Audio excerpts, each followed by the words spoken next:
தேவனுடைய வார்த்தையை கேட்போம். வேதாகமத்தை நீங்கள் எடுத்துக்கொள்ளுங்கள். Let's hear the word of God. நாம் தேவனுடைய வார்த்தையை நாம் கேட்போம்.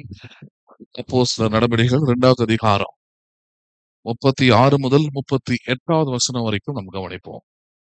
அப்போஸ்தலர் 2வது அதிகாரம் 36வது வசனம் முதல் 38வது வசனம் வரைக்கும் நாம் கவனிப்போம். Acts chapter 2 verse 36 to 38. ஆகையால் நீங்கள் சிலுவையில் அறைந்த இந்த இயேசுவை தேவன் ஆண்டவரும் கிறிஸ்துவுமாக்கினார் என்று இஸ்ரவேல் குடும்பத்தார் யாவரும் நிச்சயமாய் அறிய கடவீர்கள் என்றார். இதை அவர்கள் கேட்டபொழுது இருதயத்திலே குத்தப்பட்டவர்களாகி பேதுருவையும் மற்ற அப்போஸ்தலரையும் பார்த்து, சகோதரரே, நாங்கள் என்ன செய்ய வேண்டும் என்றார்கள்.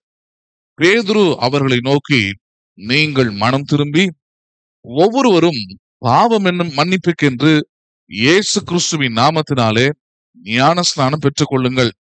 அப்பொழுது பரிசுத்த ஆவியின் வரத்தை பெறுவீர்கள். உங்களோடு கூட இந்த ஞாயிற்றுக்கிழமையின் காலைகளிலும் பரிசுத்த ஆவியானவர் என்கிற தலைப்பின் கீழே பேசிக் கொண்டு வருகிறேன்.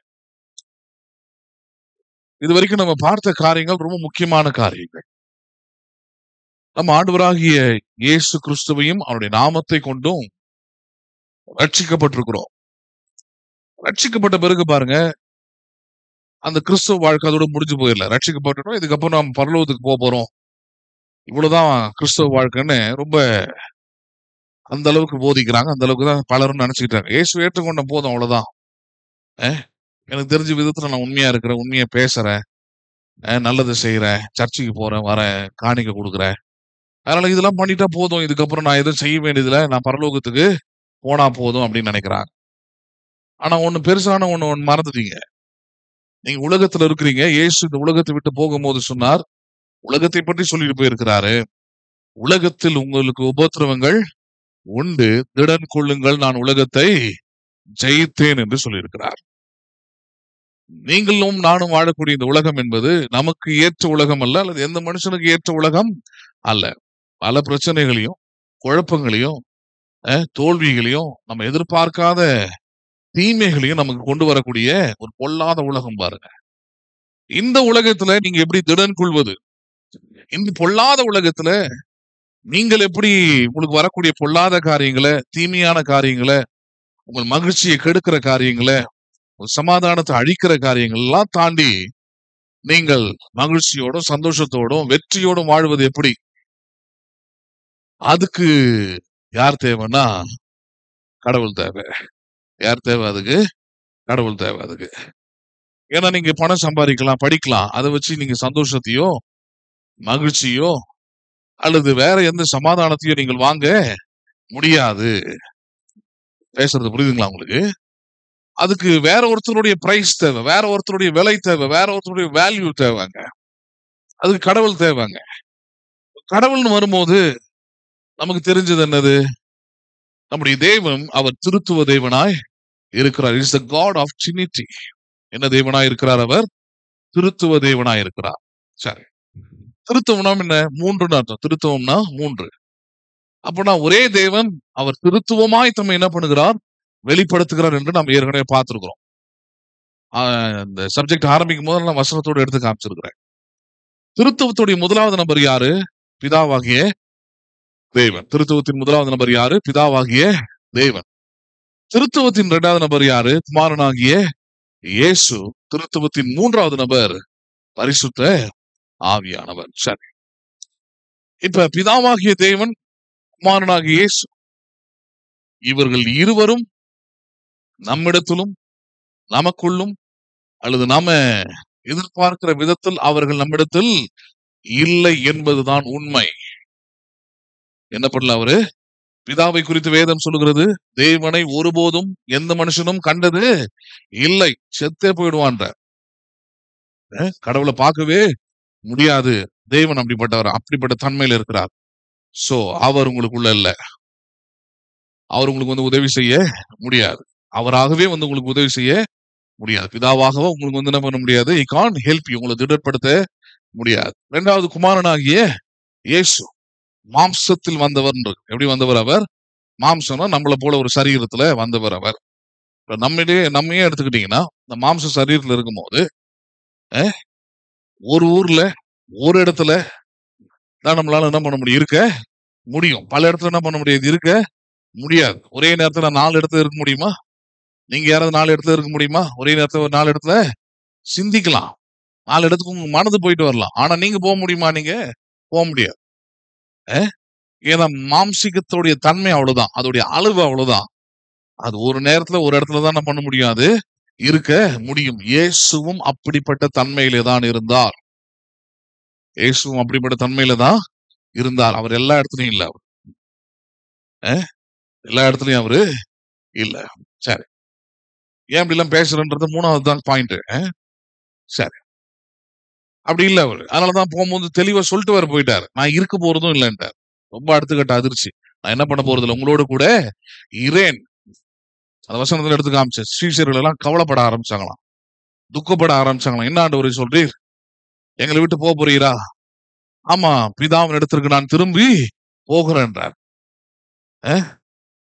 சரி, அப்ப என்னதான் நடக்க போகுது? கவலைப்படாதீங்க, நான் போய் தேற்றரவாளனை என்ன பண்ணுகிறேன், உங்களுக்கு அனுப்புகிறேன். யாரை அனுப்புகிறேன்? நானு I will send my spirit unto you.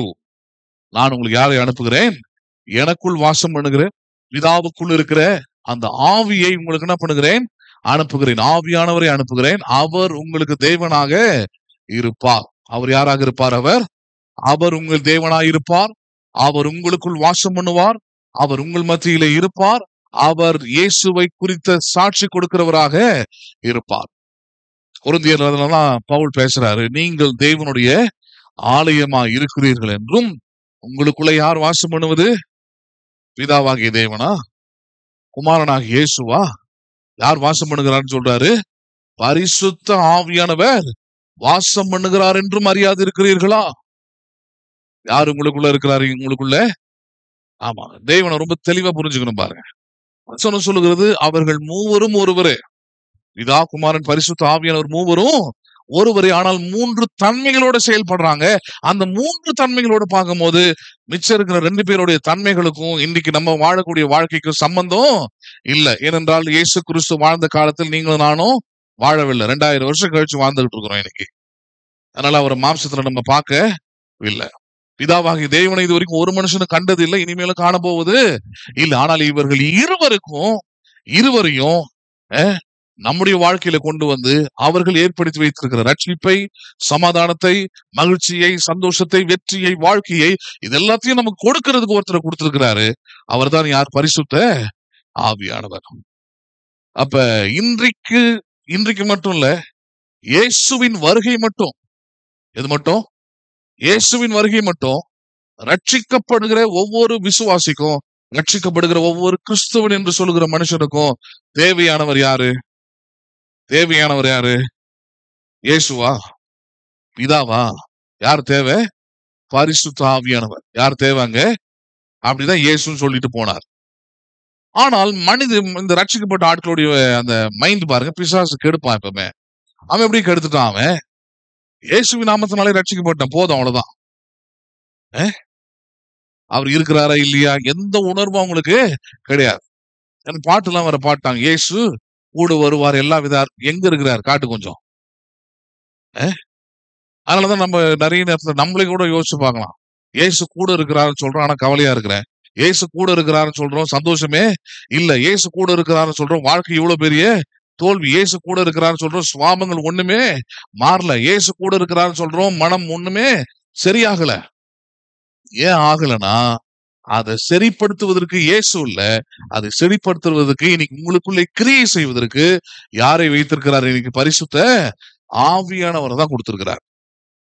அப்ப இயேசுவும் பிதாவும் காலாவதி ஆயிட்டாங்களா? அவங்க 2 பேருக்கு வேலை இல்லையான்னு அப்படி சொல்லல நான்.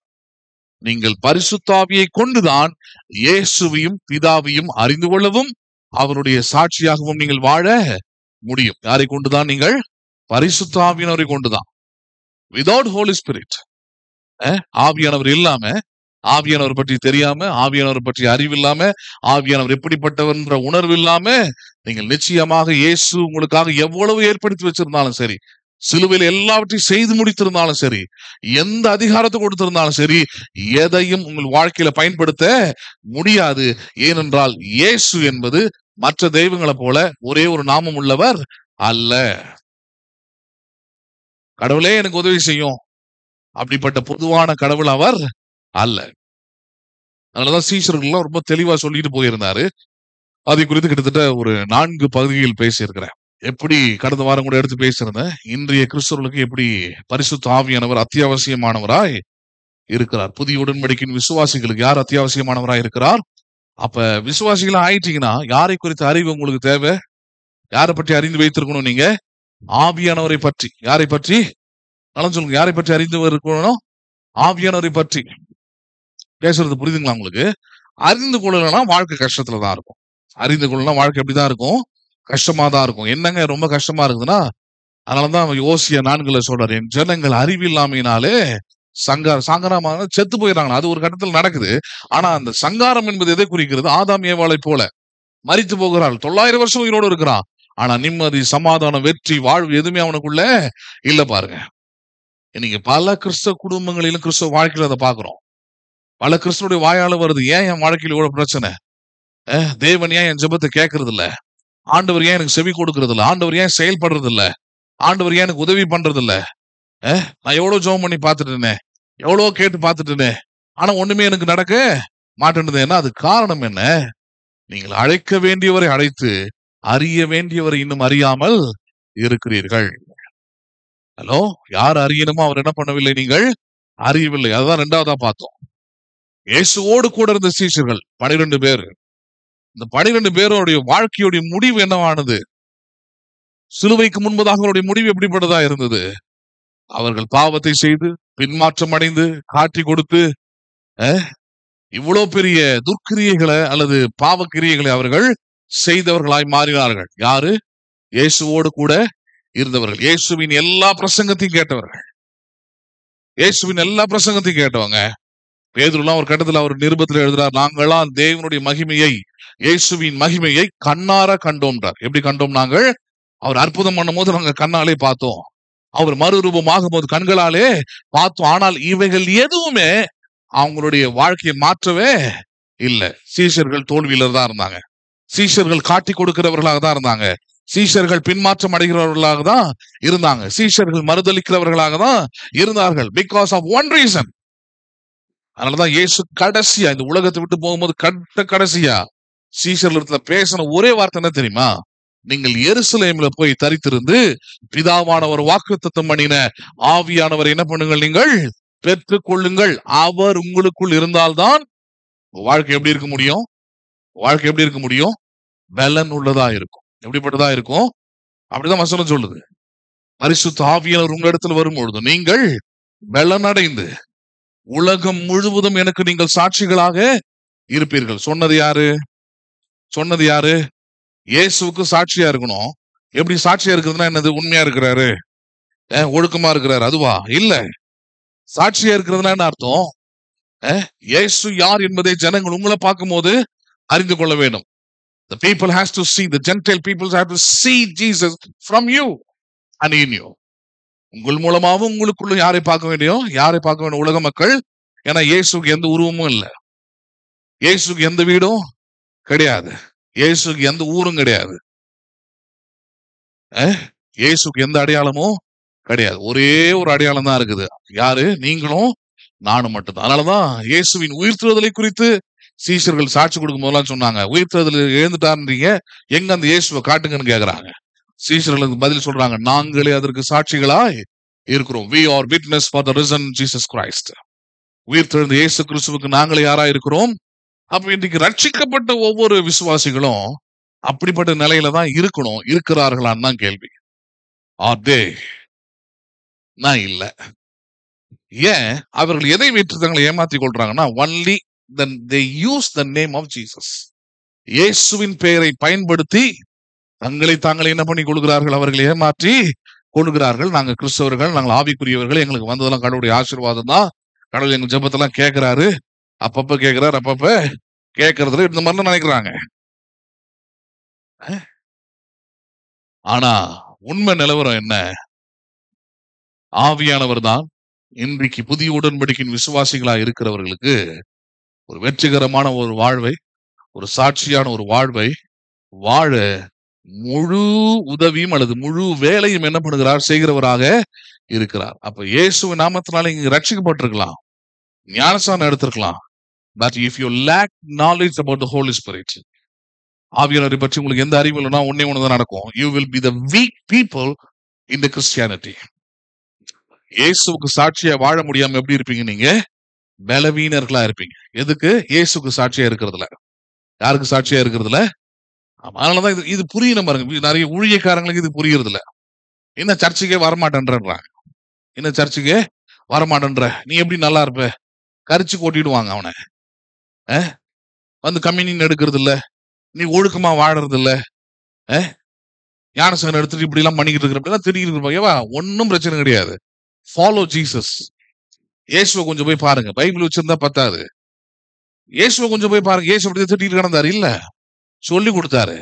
நீங்க ஏன் பலவீனரா இருக்கிறீங்கன்னா உங்களுக்குள்ள யாரு கிடையாது, ஆவியானவர் இல்ல. அவர் வந்தால் நீங்கள் என்ன ஆவீர்கள்? பலனாவீர்கள். என்ன ஆவீர்கள்? நீங்கள் பலவீனமா இருக்கும் போது அதே எருசலேமில் அதே ஊர் மக்களை பார்த்துதான் பேதுரு சொன்னா, இந்த இயேசு யாருன்னு எனக்கு தெரியாது, ஆனால் ஆவியானவர் வந்த பிறகு அந்த பலன் அவனை எப்படி நிற்க செய்கிறது? நீங்கள் அறைந்த இயேசுவுக்கு நாங்கள் சாட்சியாக இருக்கிறோம்ட்டான். அதான் பலன். That is called the strength. பேசுறது புரியுதுங்களா? இப்ப அவனை நிற்க செய்கிற ஒரு பலன் யாராலும் உண்டாக்கப்படுகிறது? பரிசுத்த ஆவியானவரால தான். சரி, அப்ப கடந்த வாரம் இந்த இடத்துல தான் முடிச்சிருந்தோம். இங்கிருந்து தான் கிட்டத்தட்ட ஆரம்பிக்கவும் போறோம் ஒரு முக்கியமான தலைப்பை. என்ன காரியம் அது? பேதுரு எழும்பி இயேசுவை அடிக்கப்பட்டது குறித்தும் அவர் மரணத்தை குறித்தும், அது எப்படி தாவீது சொல்லியிருக்கிறான், மற்ற பழைய ஏற்பாட்டு தீர்க்கதரிசிகள்லாம் சொல்றாங்கன்றது எழும்பி பிரசங்கம் பண்றார் எருசலேம் நகரத்துல. எல்லாருக்கும் முதல் ஆச்சரியம் என்னன்னா, இவன் தானே மறுதளிச்சுட்டு போனவன், இவன் தானே இயேசு யாருன்னு கேட்கும் போது பயந்துட்டு ஓடனவன், பின் வாங்கினவன், இப்பனா தைரியமா நின்னுகிட்டு இயேசுவை பற்றி பிரசங்கம் பண்ணிக்கிட்டு இருக்கிறான்னா, அதுக்கு முதல் வசனம் பதில் கொடுக்குது. 2வது அதிகாரம் முதல் வசனம் நமக்கு பதில் கொடுக்கிறது. அவர்கள் எல்லாம் ஒருமனப்பட்டு ஒரு இடத்துல கூடி வந்தார்கள். கூடி வந்திருக்கும் பொழுது பரிசுத்த ஆவியை அவர்கள் பெற்றார்கள். எப்படிப்பட்ட பரிசுத்த ஆவியானவர்? வாக்கு தத்தம் பண்ணப்பட்ட பரிசுத்த ஆவியானவர். எப்படிப்பட்ட பரிசுத்த ஆவியானவர்? அவர் வாக்கு தத்தம்னா ஏற்கனவே சொல்லியிருந்தாரா. எங்க சொல்லியிருந்தாரு? யோவேல சொல்லியிருக்கிறாரு, மாம்சமான யாவர் மேலும் என் ஆவியை ஊற்றுவேன். அது எப்பன்னு எல்லாரும் வெயிட் பண்ணிக்கிட்டு இருந்தாங்க. பார்த்தா அது எப்ப நடக்குது? இயேசு உயிர் தெழுந்து 50வது நாள்ல நடக்குது. அது அதுக்கு பேர் தான் the day of Pentecost சொல்றோம். என்ன நாள் அது? பெந்தேகோஸ்து என்னும் நாள் வந்தபோது. அப்படின்னா அர்த்தம், பெண்டிகாஸ்டுக்கு வேற எந்த அர்த்தமும் கிடையாது. நீங்க நிறைய பேர் சொல்ற அந்த அடையாளம் எல்லாம் கிடையாது. பெந்தேகோஸ்து என்னன்னு அர்த்தம்? இயேசு உயிர் தெழுந்த 50வது நாள். பென்டானா 5ன்னு அர்த்தம் இல்லையா? அந்த 50வது நாள் தான் பெந்தேகோஸ்து என்னும் நாள். அந்த நாள்ல அவர்கள் எல்லாரும் ஒருமனப்பட்டு ஒரு மேல் வீட்டு அறையில கூடியிருக்கும் பொழுது யோவேல சொல்லப்பட்ட அந்த வாக்கு தத்தம் பிதாவினால் நிறைவேறுகிறது. மாம்சமான பேதுரு மேலும், மாம்சமான யோவான் மேலும், மாம்சமான மரியாள் மேலும் ஆவியானவர் ஊற்றப்பட்டார். அவர்கள் பலவிதமான பாஷைகளை பேசினார்கள். ஜனங்கள் ஆச்சரியப்பட்டாங்க. அவங்களுக்கு தான் பேதுரு விளக்கம் கொடுக்கும் போதுதான் அந்த ஜனங்களும் இந்த ரட்சிப்பை என்ன பண்ணினார்கள்? ஏற்றுக்கொண்டாங்க. அவங்கதான் கேட்கிறாங்க, பேதுருவே, இப்ப நாங்கள் என்ன செய்ய வேண்டும்? என்ன மாதிரியான மாற்றம் பாருங்க. ஊழியம் எவ்வளவு எளிதா இருக்குது பாருங்க. ஒரே ஒரு ஒத்த பேதுரு எழும்பி நின்று பேசுறாரு. அந்த தெய்வ பலத்துல பேசும்போது அவ்வளவு பேர் மாற்றம் உண்டாகுது பாருங்க. வேற எந்த வேலையும் பண்ணல. சுகமாக்குற கூட்டம், அந்த கூட்டம் எதுவுமே பண்ணல. பேதுரு எழும்பி நின்று அறையப்பட்ட இயேசு ஏன் அறையப்பட்டார் சிலுவையில? அவர் யார்? அவரை குறித்து பழைய வேதாகமத்தில் இருக்கிற காரியங்கள் என்ன சொல்லுகிறது? தாவீது என்னன்னு சொன்னா எல்லாத்தையும் விளக்குறாரு. விளக்குன பிறகு அவங்க எல்லாருக்குமே வேதம் தெரியும் பாருங்க. அவங்களுக்கு எல்லாம் ஆச்சரியம். ஓஹோ, அறையப்பட்ட இயேசுவை குறித்துதான் தாவீது சொல்லியிருந்தானா அப்படின்னு கேட்டு ஆச்சரியப்பட்டு, இவங்களுடைய தைரியத்தையும் பார்த்துட்டு அந்த ஜனங்க கேட்ட கேள்விதான் 37வது வசனம். இதை அவர்கள் கேட்டபொழுது இருதயத்திலே குத்தப்பட்டவர்களாகி பேதுருவையும் மற்ற அப்போஸ்தலரையும் பார்த்து, சகோதரரே, நாங்கள் என்ன? இதான் நல்ல பிரசங்கம். ஹலோ, ஏதாவது செய்யறீங்களா அப்படின்னு கேட்கறது நல்ல பிரசங்கம் இல்ல. செய்வீர்களா அப்படின்றது நல்ல பிரசங்கம் இல்ல, அது அரசியல் பிரசங்கம். அது என்ன பிரசங்கம்? அது இனிமேல் ஒழுங்காக இருப்பீர்களா? வேதத்தை படிப்பீர்களா? ஹலோ, கடைசி எல்லாம் காணிக்கு போட்டுருங்க, ஓட்டு போடுங்கன்ற மாதிரி. ஆமா, சபை கட்டலாம், பாஸ்டர் கார் வாங்கலாம், ஆயிரக்கணக்கில் மக்கள் வரலாம். இதெல்லாம் அடையாளங்கள், கிறிஸ்துவுக்கு சாட்சிகள் அல்ல. எது? கூட்டமோ இதுவெல்லாம் கிடையாது. எது சாட்சி? ஒரு காலத்துல பலவீனமா இருந்தவன், ஒரு காலத்துல இயேசுவை பற்றி பேச கூச்சப்பட்டவன், பயந்தவன், ஓடி ஒளிஞ்சவன், தைரியமா நின்று அதே எருசலேம்ல தன் உயிரை கூட மதிக்காம தைரியமா நின்று சொன்னான் பாருங்க. அதன் மூலமாக ஒரு பெரிய ஒரு ஆத்தும அறுவடையை உண்டு பண்றான் பாருங்க. நாங்கள் என்ன செய்ய வேண்டும்? நான் சொல்றேன், கிறிஸ்தவர்களாகிய நீங்கள், விசுவாசிகளாகிய நீங்கள், சபைக்கு போற எந்த கிறிஸ்தவர்களாக இருந்தாலும் சரி, நீங்க இங்க சொல்ற மாதிரி நீங்க சாட்சியை வாழ்ந்தீங்கன்னா தெரு தெருவா போய் கத்த வேண்டியதில்லை. எப்படி கத்த வேண்டியதில்லை? நீங்க தெரு தெருவா போயிட்டு ஏசு நல்லவன் சொல்ல வேண்டியதில்லை, டிராக்ஸ் கொடுக்க வேண்டியதில்லை, ஹலோ ஊர் வம்பெல்லாம் இழுத்துக்கிட்டு வந்து நிக்க வேண்டியது இல்ல. பேசுறது புரியுதா இல்லையா? என்னங்க அவர் அவ்வளவு பெரிய டிவில சொல்லிக்கிட்டு இருக்கிறாரு, நீங்க சாதாரணமா சொல்லிட்டீங்களேன்னு கேட்க கூடாது. அதான் திருப்பியும் சொல்றேன், வெள்ளையா இருக்கிறவன் போய் சொல்ல மாட்டான்ற மாதிரி டிவில சொல்றதெல்லாம் உண்மை என்ன பண்ணக்கூடாது, மூடத்தனமா நம்ப கூடாது. அவர் உசுப்பேத்தி விட்டு அவர் ஜாலியா அமைதியா இருப்பாரு. இதுக்கு போய் தினமும் நியூஸ் வருது, பாலிமர்ல எதுலையாது. அங்க போய் சொல்லி இங்க போய் சொல்லி தேவையில்லாதெல்லாம் பேசி, நீ விக்கிரகத்தை ஆராதிக்கிறியாக்கும், நரகத்துக்கு தான் ஓவியாக்கும், சாமி பேயின்றது. அப்ப நானும் அந்த கூட தூக்கி போட்டு மெதிக்க தான் செய்வேன். நான் சொல்றேன், மத்தவங்களாம் அமைதியா இருக்கிறான். நான் ஒருவேளை அந்த குரூப்ல இருந்தேன்னா, இந்த குரூப் மாட்டுச்சுன்னா, ஹலோ ஆபீஸ் ரூம் தான், கதவு சாத்தி போட்டு உள்ள போட்டு போலன்னு பொழந்துட்டு இருப்பேன். எப்படா நீங்க நான் கும்பிடுற கடவுளை பேயின்னு சொல்லுவேன், பிசாசுன்னு சொல்லுவேன். அப்ப நீங்க அப்படி சொல்ல மாட்டீங்களான்னு கேட்டீங்கன்னா, நான் இயேசுவை பிரசங்கம் பண்ண வந்திருக்கிறேன். எதை பிரசங்கம் பண்ண வந்திருக்கிறேன்? நானு என்னை பொறுத்த வரைக்கும் ஒரே ஒரு நான் இல்ல, இயேசு சொன்னதான் அதான். வெளிச்சமா இருந்தீங்கன்னா இருள் தானாவே அகன்று விடும். நான் இருளை பார்த்து இருளே ஓடு, இருள் இப்படிப்படுது, இருள் பிசாசாகும், அதை பத்தி பேச வேண்டியதே இல்ல. வெளிச்சம் உதித்தால் இருளுக்கு அங்க வேலை இல்ல. நான் இயேசுக்கு சாட்சியாக வாழ்ந்தால் மற்றவர்களை பற்றி பேச வேண்டிய அவசியம் எனக்கு இல்ல. பேசுறது புரியுதா உங்களுக்கு? ஆவியானவர் உங்களுக்குள்ள இருந்து ஒவ்வொரு விசுவாசியும் நீங்க வாழற பகுதியில, நீங்க வேலை செய்யற இடத்துல நீங்கள் சாட்சியாக வாழ்ந்தால், நான் சொல்றேன், உங்ககிட்ட ஜனங்க கேட்பாங்க. நீங்க வாழற வாழ்க்கையை பார்த்து கேட்பாங்க, நீங்க வாழற சாட்சியை பார்த்து கேட்பாங்க, நாங்கள் என்ன செய்ய வேண்டும், உன்ன மாதிரி வாழறதுக்கு நாங்கள் என்ன செய்ய கேக்குறாங்களா? அப்படி ஹலோ, நீ எல்லாம் வாழற பாத்தியா? அப்படிதான் கேட்பாங்க. உனக்கு வாழ்க்கையை பாத்தியா? அந்த அந்த பேர் கிருபை. அதுக்கு பேர், அதுக்கு என்ன பேர்? அதுக்கு கிரேஸ். தகுதியே இல்லாதவர்களுக்கு தேவன் பாராட்டின இரக்கம், பேரன்பு. ஆனா அதை புடிச்சுக்கிட்டு மட்டுமே தெரியக்கூடாது. ஏன்னா இந்த வேலையை கொடுத்துருக்கிறாரு. வெறும் கிருபையிலே வாழ்வேன், கண்டிப்பா கிருபையில தான் வாழறோம். ஆனா சாட்சியாய் வாழ வேண்டியது அதுக்கு நிகரான ஒரு காரியமா இருக்குது. கிருபைக்கு சாட்சியா தான் நீங்க நிக்கணும். அப்ப கிருபைக்கு சாட்சியா நிக்கணும்னா என்ன பண்ணணும்? இப்படிப்பட்ட ஒரு லைஃப் ஸ்டைல் வரணும். உங்களுடைய பேச்சு, உங்களுடைய சுவாபம், உங்களுடைய நம்பிக்கை, உங்களுடைய ஜெபம், நீங்க வேலை செய்யற இடத்துல, ஹலோ உங்க குடும்பத்துல, நீங்க வளர சபையில, இதுலலாம் நீங்க ஆவியானவர் உங்களுக்கு வரப்போற வாரங்கள் அதெல்லாம் காட்ட போற. உங்களுடைய மனதை மாற்றி, உங்கள் சுவாபங்களை மாற்றி, உங்கள் எண்ணங்களை மாற்றி, உங்களுடைய பேச்செல்லாம் மாத்தி இதெல்லாம் பண்ணிட்டாருன்னா, நான் சொல்றேன், இருளில இருக்கிற மக்கள், கடவுளை அறியாத மக்கள், இயேசுவே யாரும் தெரியாத மக்கள் உங்ககிட்ட கேட்பாங்க, நாங்கள் என்ன செய்ய வேண்டும், நாங்கள் என்ன. அப்படி கேட்டாதான் your a right Christian. Hello, பேசுறது புரியுதுங்களா? உங்க கிட்ட கேக்குறாங்களா? அப்படி அப்ப கேக்குற மாதிரி ஒண்ணும் நடக்கலன்னு அர்த்தம். எந்த சபை மக்களையும் பார்த்து கேட்ட மாதிரி தெரியல. இவங்க தான் கூப்பிட்டு இருக்கிறாங்க, வா வா வா வா வா வான்ட்டு. பேசுறது புரியுதா இல்லையா உங்களுக்கு? கூப்பிடுறது தப்பு இல்ல. ஒரு வீட்டுல ஒரு கூட்டம் வைக்கிறீங்க, அதெல்லாம் கூப்பிடுறது தப்பு இல்ல. ஏன்னா கூப்பிட்டா வீட்டுல ஒரு வீட்டுல வைக்கிறீங்கன்னா கூப்பிட்டு தான் ஆகணும். ரோட்ல வச்சா கூப்பிட வேண்டியது இல்ல. ஆனா ஆலயத்துக்கு கூப்பிடுறாங்க, வரதே இல்லைன்னு வாங்க நிறைய பேர். எவ்வளவு கூப்பிட்டு பாக்குறேங்க. குட்டிக்கரணை ஒண்ணு அடிச்சு பாருங்க. கூப்பிட்டு பாத்தீங்களே, வரல இல்லையே, இதுக்கப்புறம் என்ன பண்ணுங்க, கடைசி ஃபைனலா அது ஒரு டெஸ்ட் பண்ணிடுங்க. வரமாட்டாங்க. ஏன் வரமாட்டாங்க? ஏன்னா ஆத்துமாதான் என்றதோ இல்ல இயேசுவை அறிந்து கொள்வது என்பதோ அப்படிப்பட்ட வேலை இல்ல. அப்படிப்பட்ட வேலை இது இல்ல. இது எப்படிப்பட்ட வேலை? இது உங்க வாழ்க்கையே மாறி, உங்க வாழ்க்கையிலிருந்து பிரதிபலிப்பு உண்டாகி, உங்க வாழ்க்கையை பார்க்கிற மத்த மக்கள் அவர்கள் இருதயத்துல குத்துண்டவர்களாகி, நீ எப்படி இப்படி வாழற, உனக்குள்ள எப்படி இப்படி ஒரு நம்பிக்கை இருக்குது, உனக்குள்ள எப்படி ஒரு பரிசுத்தம் இருக்குது, உனக்குள்ள இப்படி ஒரு வாழ்க்கை முறை லைஃப் ஸ்டைல் வச்சிருக்கிற. இருதயத்துல குத்துண்டவர்களாகி நாங்கள் என்ன செய்ய வேண்டும், நாங்கள் என்ன அப்படி கேட்கணும் பாருங்க. அப்படி ஒரு வாழ்க்கைய மாறணும்.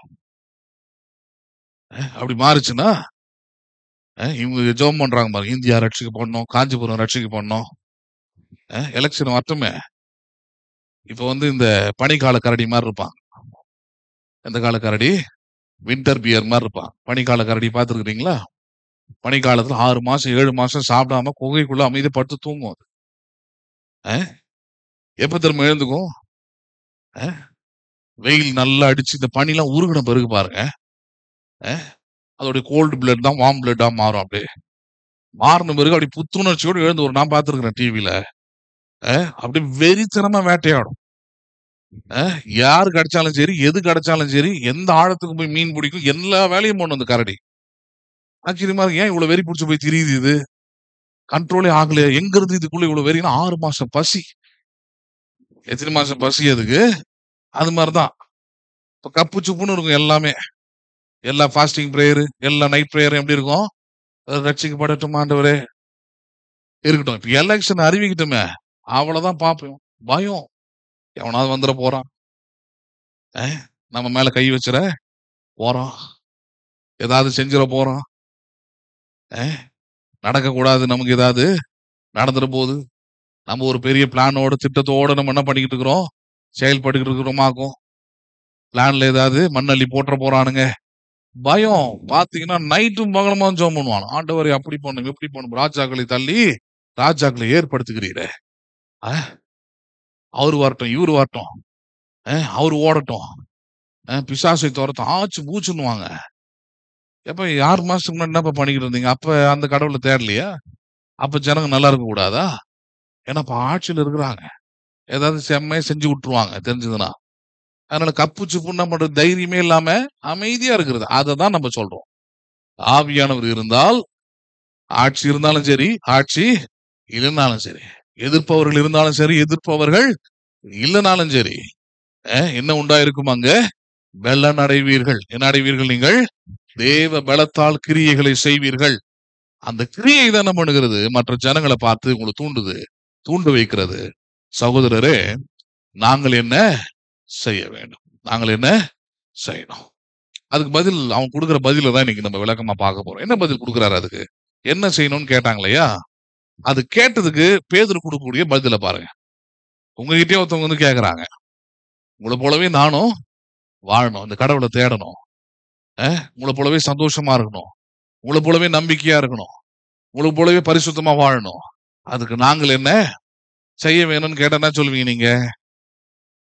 அதெல்லாம் ரொம்ப கஷ்டம், உன்னால என்ன பண்ண முடியாது? முடியாது. உன்னால என்ன பண்ண முடியாது? முடியாது, அதெல்லாம் வேணாம் அப்படின்னு தான் சொல்ல தோணும். இல்ல வேற என்னென்ன சொல்லுவீங்களோ, என்னன்னோ சொல்லிட்டு கிடக்குறாங்க. ஆனா இங்க கவனிக்கணும், பேதுரு என்ன சொன்னாரு? What Peter has told. ஆவியானவரை பெற்ற பேதுரு ஒரு புறஜாதி மக்களை அல்லது யூதர்களாய் ஆண்டவர் அறியாத இருந்த மக்கள் கொஞ்சோடு சுவிசேஷத்தை கேட்ட பிறகு கேட்கறாங்க, இப்படிப்பட்ட ஒரு மகிமையை நம்பிக்கைக்குள்ள நாங்க வரணும், உயிர் தெழுந்த இயேசு கிறிஸ்துவ நாங்களும் விசுவாசிக்கணும், அவருக்கு நாங்களும் சாட்சிகளாக மாறணும், கொலையே பண்ணிடுவாங்கன்ற இடத்துல நீங்க இவ்வளவு தைரியமா நிக்கிறீங்களே, இந்த தைரியம் எங்களுக்கும் வரணும், அதற்கு நாங்கள் என்ன செய்ய வேண்டும் கேட்கும் போது பேதுரு அதுக்கு பதில் கொடுக்கிறார் பாருங்க. அதுதான் நீங்க பார்க்க போறோம். என்ன பதில் அது? 38. பேதுரு அவர்களை நோக்கி, நீங்கள் மனம் திரும்பி, ஃபர்ஸ்ட் என்ன பண்ணுங்க, நீங்க ரொம்ப முக்கியமானது பாருங்க, ரிப்பன்ட் ஆங்கிலத்துல, மனம் திரும்பி. இதெல்லாம் உண்டாயிருக்குதான் பாருங்க, ஸ்டெப் பை ஸ்டெப்பா நடக்கிற விஷயம் இது. முதல்ல நீங்க உங்க வாழ்க்கை மாறணும்னா நீங்க முதல்ல என்ன பண்ணிருக்கணும்? மனம் திரும்பினீங்கன்னா பாருங்க. இன்னைக்கு நிறைய ரட்சிப்பு எப்படி உண்டாயிருக்குதுன்னா, மனசுக்கு பிடிச்சி உண்டாயிருக்குது, மனம் திரும்பி உண்டாவல. எப்படி பிடிச்சி உண்டாயிருக்குது? மனசுக்கு இயேசு கிறிஸ்துவ பிடிச்சிருக்குது. ஐ லவ் ஜீசஸ், எனக்கு இயேசுவை பிடிக்குங்க பாத்துருக்கீங்களா? இன்னைக்கு மனம் திரும்பி ரட்சிக்கப்பட சொன்னா மனசுக்கு பிடிச்சி என்ன பண்ணிருக்காங்க? இயேசு கிறிஸ்துவ ஏற்றுக்கொண்டிருக்கிறாங்க. அது கிட்டத்தட்ட உலக பிரகாரமான அன்பு மாதிரிதான் அது. இன்னைக்கு அவரை பிடிக்கும், நாளைக்கு வேற ஒருத்தரை பிடிக்கும். ஹலோ, பேசுறது புரியுதா இல்லையா உங்களுக்கு? ஒரு ட்ரெஸ் பிடிக்கிற மாதிரிதான், இன்னைக்கு இந்த கலர்ல பிடிக்கும், இந்த டிசைன்ல பிடிக்கும், நாளைக்கு வேற ஒரு டிசைன்ல பிடிக்கும், மாறிக்கிட்டே இருக்கும். அதனாலதான் இன்னைக்கு பெரிய பிரச்சனை. மனம் திரும்பி இருக்கிறியா இல்ல மனம் முடிச்சு கிறிஸ்துவுக்குள்ள இருக்கிறியான்றத. இங்க பேதுரு ரொம்ப தெளிவா சொல்ற, ரிப்பன்ட் அப்படின்னா மனம் திரும்புங்கள்னு அர்த்தம். எப்படி மனம் திரும்பணும்? இப்ப அடுத்த வார்த்தை சொல்லுது பாருங்க, ஒவ்வொருவரும் பாவ மன்னிப்புக்கென்று. எப்படிப்பட்ட மனம் திரும்பணும்? இப்ப முதல்ல அப்படின்னா உனக்குள்ள பாவம் உண்டு என்று முதல்ல உணரணும். பாவம்னா என்னன்றதை போதிச்சிருக்கிறீங்க. பாவம்னா என்னன்னு சொல்லுங்க பாப்போம். பாவம்னா என்ன? ஏதோ ஒண்ணு சொல்லுங்க. வேற சபையில போய் கேட்டு பாருங்க, வாட் இஸ் சின் பெரிய லிஸ்டே வச்சிருப்பாங்க. சிகரெட் பிடிப்பது, தண்ணி அடிப்பது, சினிமா பார்ப்பது, சூதாடுவது, ஹலோ, விபச்சாரம் செய்வது, பெண்களோடு ஆண்களோடு ஊரை சுற்றுவது, பேசுறது புரியுதா இல்லையா? அதெல்லாம் பாவம். பாவம் இல்ல, பாவமும் பாவத்தின் கிரியைகளுக்கும் என்ன தெரியல உனக்கு வித்தியாசம்? பாஸ்ட் ஆயாச்சு, பெரிய பாஸ்ட் வேற. இதை போதிச்சு உள்ள உட்காந்துருக்கலாம் யோசிக்கிறான், நான் பாவியே கிடையாது, நான் சிகரெட் பிடிக்கிறேன்னா, தண்ணி அடிக்கிறேன்னா, சுத்துறேன்னா, நான் கரெக்டா இருக்கிறேன். நான் என்ன பண்றேன்? கரெக்டா இருக்கிறேன், நான் எந்த தப்புமே பண்றது இல்லைன்றான். பேசுறது புரியுதுல இல்லையா உங்களுக்கு? ஆனா பாவம்னா என்ன? வேதத்தின்படி அழகா ஏசையெல்லாம் போதிக்கிறார். அத தேவனை விட்டு பிரிந்திருப்பதே பாவம். பாவம்னா என்ன அர்த்தம்? சிகரெட் பிடிக்கிறது இல்ல, அது பாவத்தின் கிரியை. அதுக்கு பேரு ஆக்ட் ஆஃப் சின். அது பாவம் இருக்குது, அதனால என்ன பண்ணிக்கிட்டு இருக்கிறான்? அந்த கிரியை அவன் செய்யறான், அவ்வளவுதான். பாவம் இல்லைன்னா என்ன பண்ண மாட்டான்? அவன் செய்ய மாட்டான். சிகரெட்டை தொட மாட்டான், தண்ணி அடிக்க மாட்டான், யார் மேலேயும் பொறாமப்பட மாட்டான், எந்த துர்க்கிரியங்களையும் அவன் செய்ய மாட்டான். why he is doing evil things na because of act of sin. அது என்னது? அது பாவத்தின் கிரியை தான். சரி, அப்ப பாவம்னா என்ன? தேவனை விட்டு பிரிந்திருப்பது ஒன்று, இன்னொன்னு தேவனை அறியாமல் இருப்பது. யாரை அறியாமல் இருப்பது? இதுதான் பெரிய பிரச்சனை. சபையில 30 வருஷம் 20 வருஷம் 10 வருஷம் 40 வருஷம் 50 வருஷம் உட்கார்ந்து கூட சரி, யாரு அறியாம இருக்க முடியும் உங்களால? யாரு அறியாம இருக்க முடியும்? பாவியாக இருக்க முடியும் உங்களால. யாராக இருக்க முடியும்? பாவத்தின் செயல்களை நீங்க செய்யாம இருக்கலாம். அதான் சொன்னேன், நீங்க உலக மதத்துல கூட பார்க்கலாம். மற்ற மதங்கள்ல நான் பார்த்திருக்கிறேன் நிறைய பேரை, மற்ற மதங்கள் இருக்கிறவங்கள ரொம்ப பக்தியா இருப்பாங்க, அவங்களுக்குள்ள எந்த கெட்ட பழக்கமும் இருக்காது. எந்த கெட்ட பழக்கமும் இருக்காது. ஒரு பொய் கூட பேச மாட்டாங்க, யாரும் ஏமாத்த மாட்டாங்க, யாரும் வம்பு தும்புக்கும் போக மாட்டாங்க, தண்ணி அடிக்க மாட்டாங்க, சிகரெட் பிடிக்க மாட்டாங்க. வீட்டு பின்னாடி ஒருத்தர் இருக்கிறாரு, ஆச்சரியமா இருக்கும் அவரை பார்க்கும்போது. எனக்கு எந்த கெட்ட பழக்கமும் அவர்கிட்ட கிடையாது. இவ்வளவு ஏன் செருப்பு கூட போட மாட்டாரு, எது கூட போட மாட்டாரு. அவரு வெறுங்காலம் நடப்பார். காலையில நான் கூட லேட்டா தான் சில நேரத்தில் எழுந்துப்பேன். ஆனா அவர் காலையில் 4 மணிக்கு 5 மணிக்கெல்லாம் மணி ஆட்டுற சத்தம் என் காதுல கேட்கும். ஏன்னா என் பெட்ரூம் பக்கத்துலயே அவர் இருக்கிறார். காலையில அவ்வளவு பக்தியானவர். அப்ப அதனால அவர் பரிசுத்தவானா? இப்ப பதிலுக்கு வாங்க. இப்ப புரியுதா பேசுறது உங்களுக்கு? எப்படி டிஃபைன் பண்ணிட்டாங்க பாரு. சபைக்குள்ள முட்டாள்தனத்தை எப்படி உருவாக்கி முட்டாள்களை உருவாக்கி வச்சாச்சு. அவன் திருப்தி ஆயிடுறான் உள்ள வந்தவன் எல்லாம். எப்படி? நான் பாவம் செய்யல, அதனால நான் பாவி இல்ல. பாவம்னா என்ன தெரியுமா? பாவின்னா என்ன தெரியுமா? ஒண்ணு தேவனை விட்டு பிரிந்திருப்பது, இன்னொன்னு தேவனை அறியாமல் இருப்பது. யாரை அறியாமல் இருப்பது? தேவனை பற்றி அறியாமையே இருக்கிற. அது எப்படிப்பட்டது? அது பாவம். தேவன் எப்படிப்பட்டவர்? அவருடைய கிரியைகள் எப்படிப்பட்டது? அவர் சொன்ன வார்த்தைகள் எப்படிப்பட்டது? அவருடைய சத்தியம் எப்படிப்பட்டது? இதை பற்றி எல்லாம் தெரியாமல் இருப்பது எப்படிப்பட்டது? பாவம். அப்படிப்பட்ட பாவிய 30 வருஷம் கூட வாழ முடியும். அமெரிக்கால ஒரு பிரபலமான ஒரு பிரசங்கியார், ஸ்காட் யார்டு. இன்னைக்கு அவர் தான் இந்த ஆவியானவரை பற்றி எனக்கு தெரிஞ்சு ஒரு போதகர் ஒரு முழுமையான ஒரு போதனை கொடுத்திருக்கிறாருன்னா அவர் தான். எந்த அளவுக்கு ரொம்ப ஃபேமஸ் ஆனவர்னா, அமெரிக்கால இருக்கிற எல்லா ஜனங்களுமே ரேடியோல அவருடைய பிரசங்கத்தை கேட்காம தூங்குறது இல்ல. அவரோட பிரசங்கத்தை கேட்கறதுல சின்ன பிள்ளைங்கள்ல இருந்து வாழை பிள்ளைங்கள்ல இருந்து வயதானவர்கள் எல்லாரும் கேட்பாங்க. அவ்வளவு அற்புதமாய் பிரசங்கம் பண்ணக்கூடிய ஒரு பிரசங்கியார். அவ்வளவு அற்புதமா எல்லா டாபிக்லயும் பிரசங்கம் பண்ணுவார். பயங்கர ஃபேமஸ் அவரு 90 டைம்ல எல்லாம். அப்படிப்பட்ட பிரசங்கியார். 30 வருஷம் அவருடைய ஊழியம் பாத்தீங்கன்னா டாப்பா போகுது. நல்ல விசுவாசிங்க எக்கச்சக்கமா ஊழியம் பயங்கரமா. அவருக்குள்ள மிகப்பெரிய சந்தோஷம். ஆண்டவருடைய அழைப்பை நிறைவேற்ற ஆண்டவர் என் கூட இருந்து இந்த காரியங்கள் எல்லாம் செய்யறாரு, நான் தான் உண்மையான கிறிஸ்தவன் அப்படிலாம் நினைக்கிறாரு. ஒரு நாள் ஆண்டவர் அவரோடு பேசுறாரு. நீ உண்மையாவே இந்த நடக்கிற விஷயத்தெல்லாம் வச்சு எடை போட்டுக்கிறியா? நினைக்கிறியா? உண்மையாவே கடவுளுடைய உள்ளதான்ட்டு, இல்ல நீ பாவி அப்படின்றாரு. யூ ஆர் எ சின்னர். நீ யாரா இருக்கிற? அவருக்கு தூக்கி வாரி போட்டுருச்சு. நான் இரவும் பகலும் ஊழியத்தை செஞ்சுக்கிட்டு இருக்கிறேன். இரவும் பகலும் தேவன் எனக்கு கொடுத்த வேலையை நானு பண்ணிக்கிட்டு இருக்கிறேன். முக்கியமா ரேடியோ ஊழியத்தை பண்ணிக்கிட்டு இருக்கிறேன். சபை ஊழியத்தை பண்றேன். மாகாணங்களா போயிட்டு நான் பிரசங்கம் பண்ணிக்கிட்டு இருக்கிறேன் ஜனங்களுக்கு.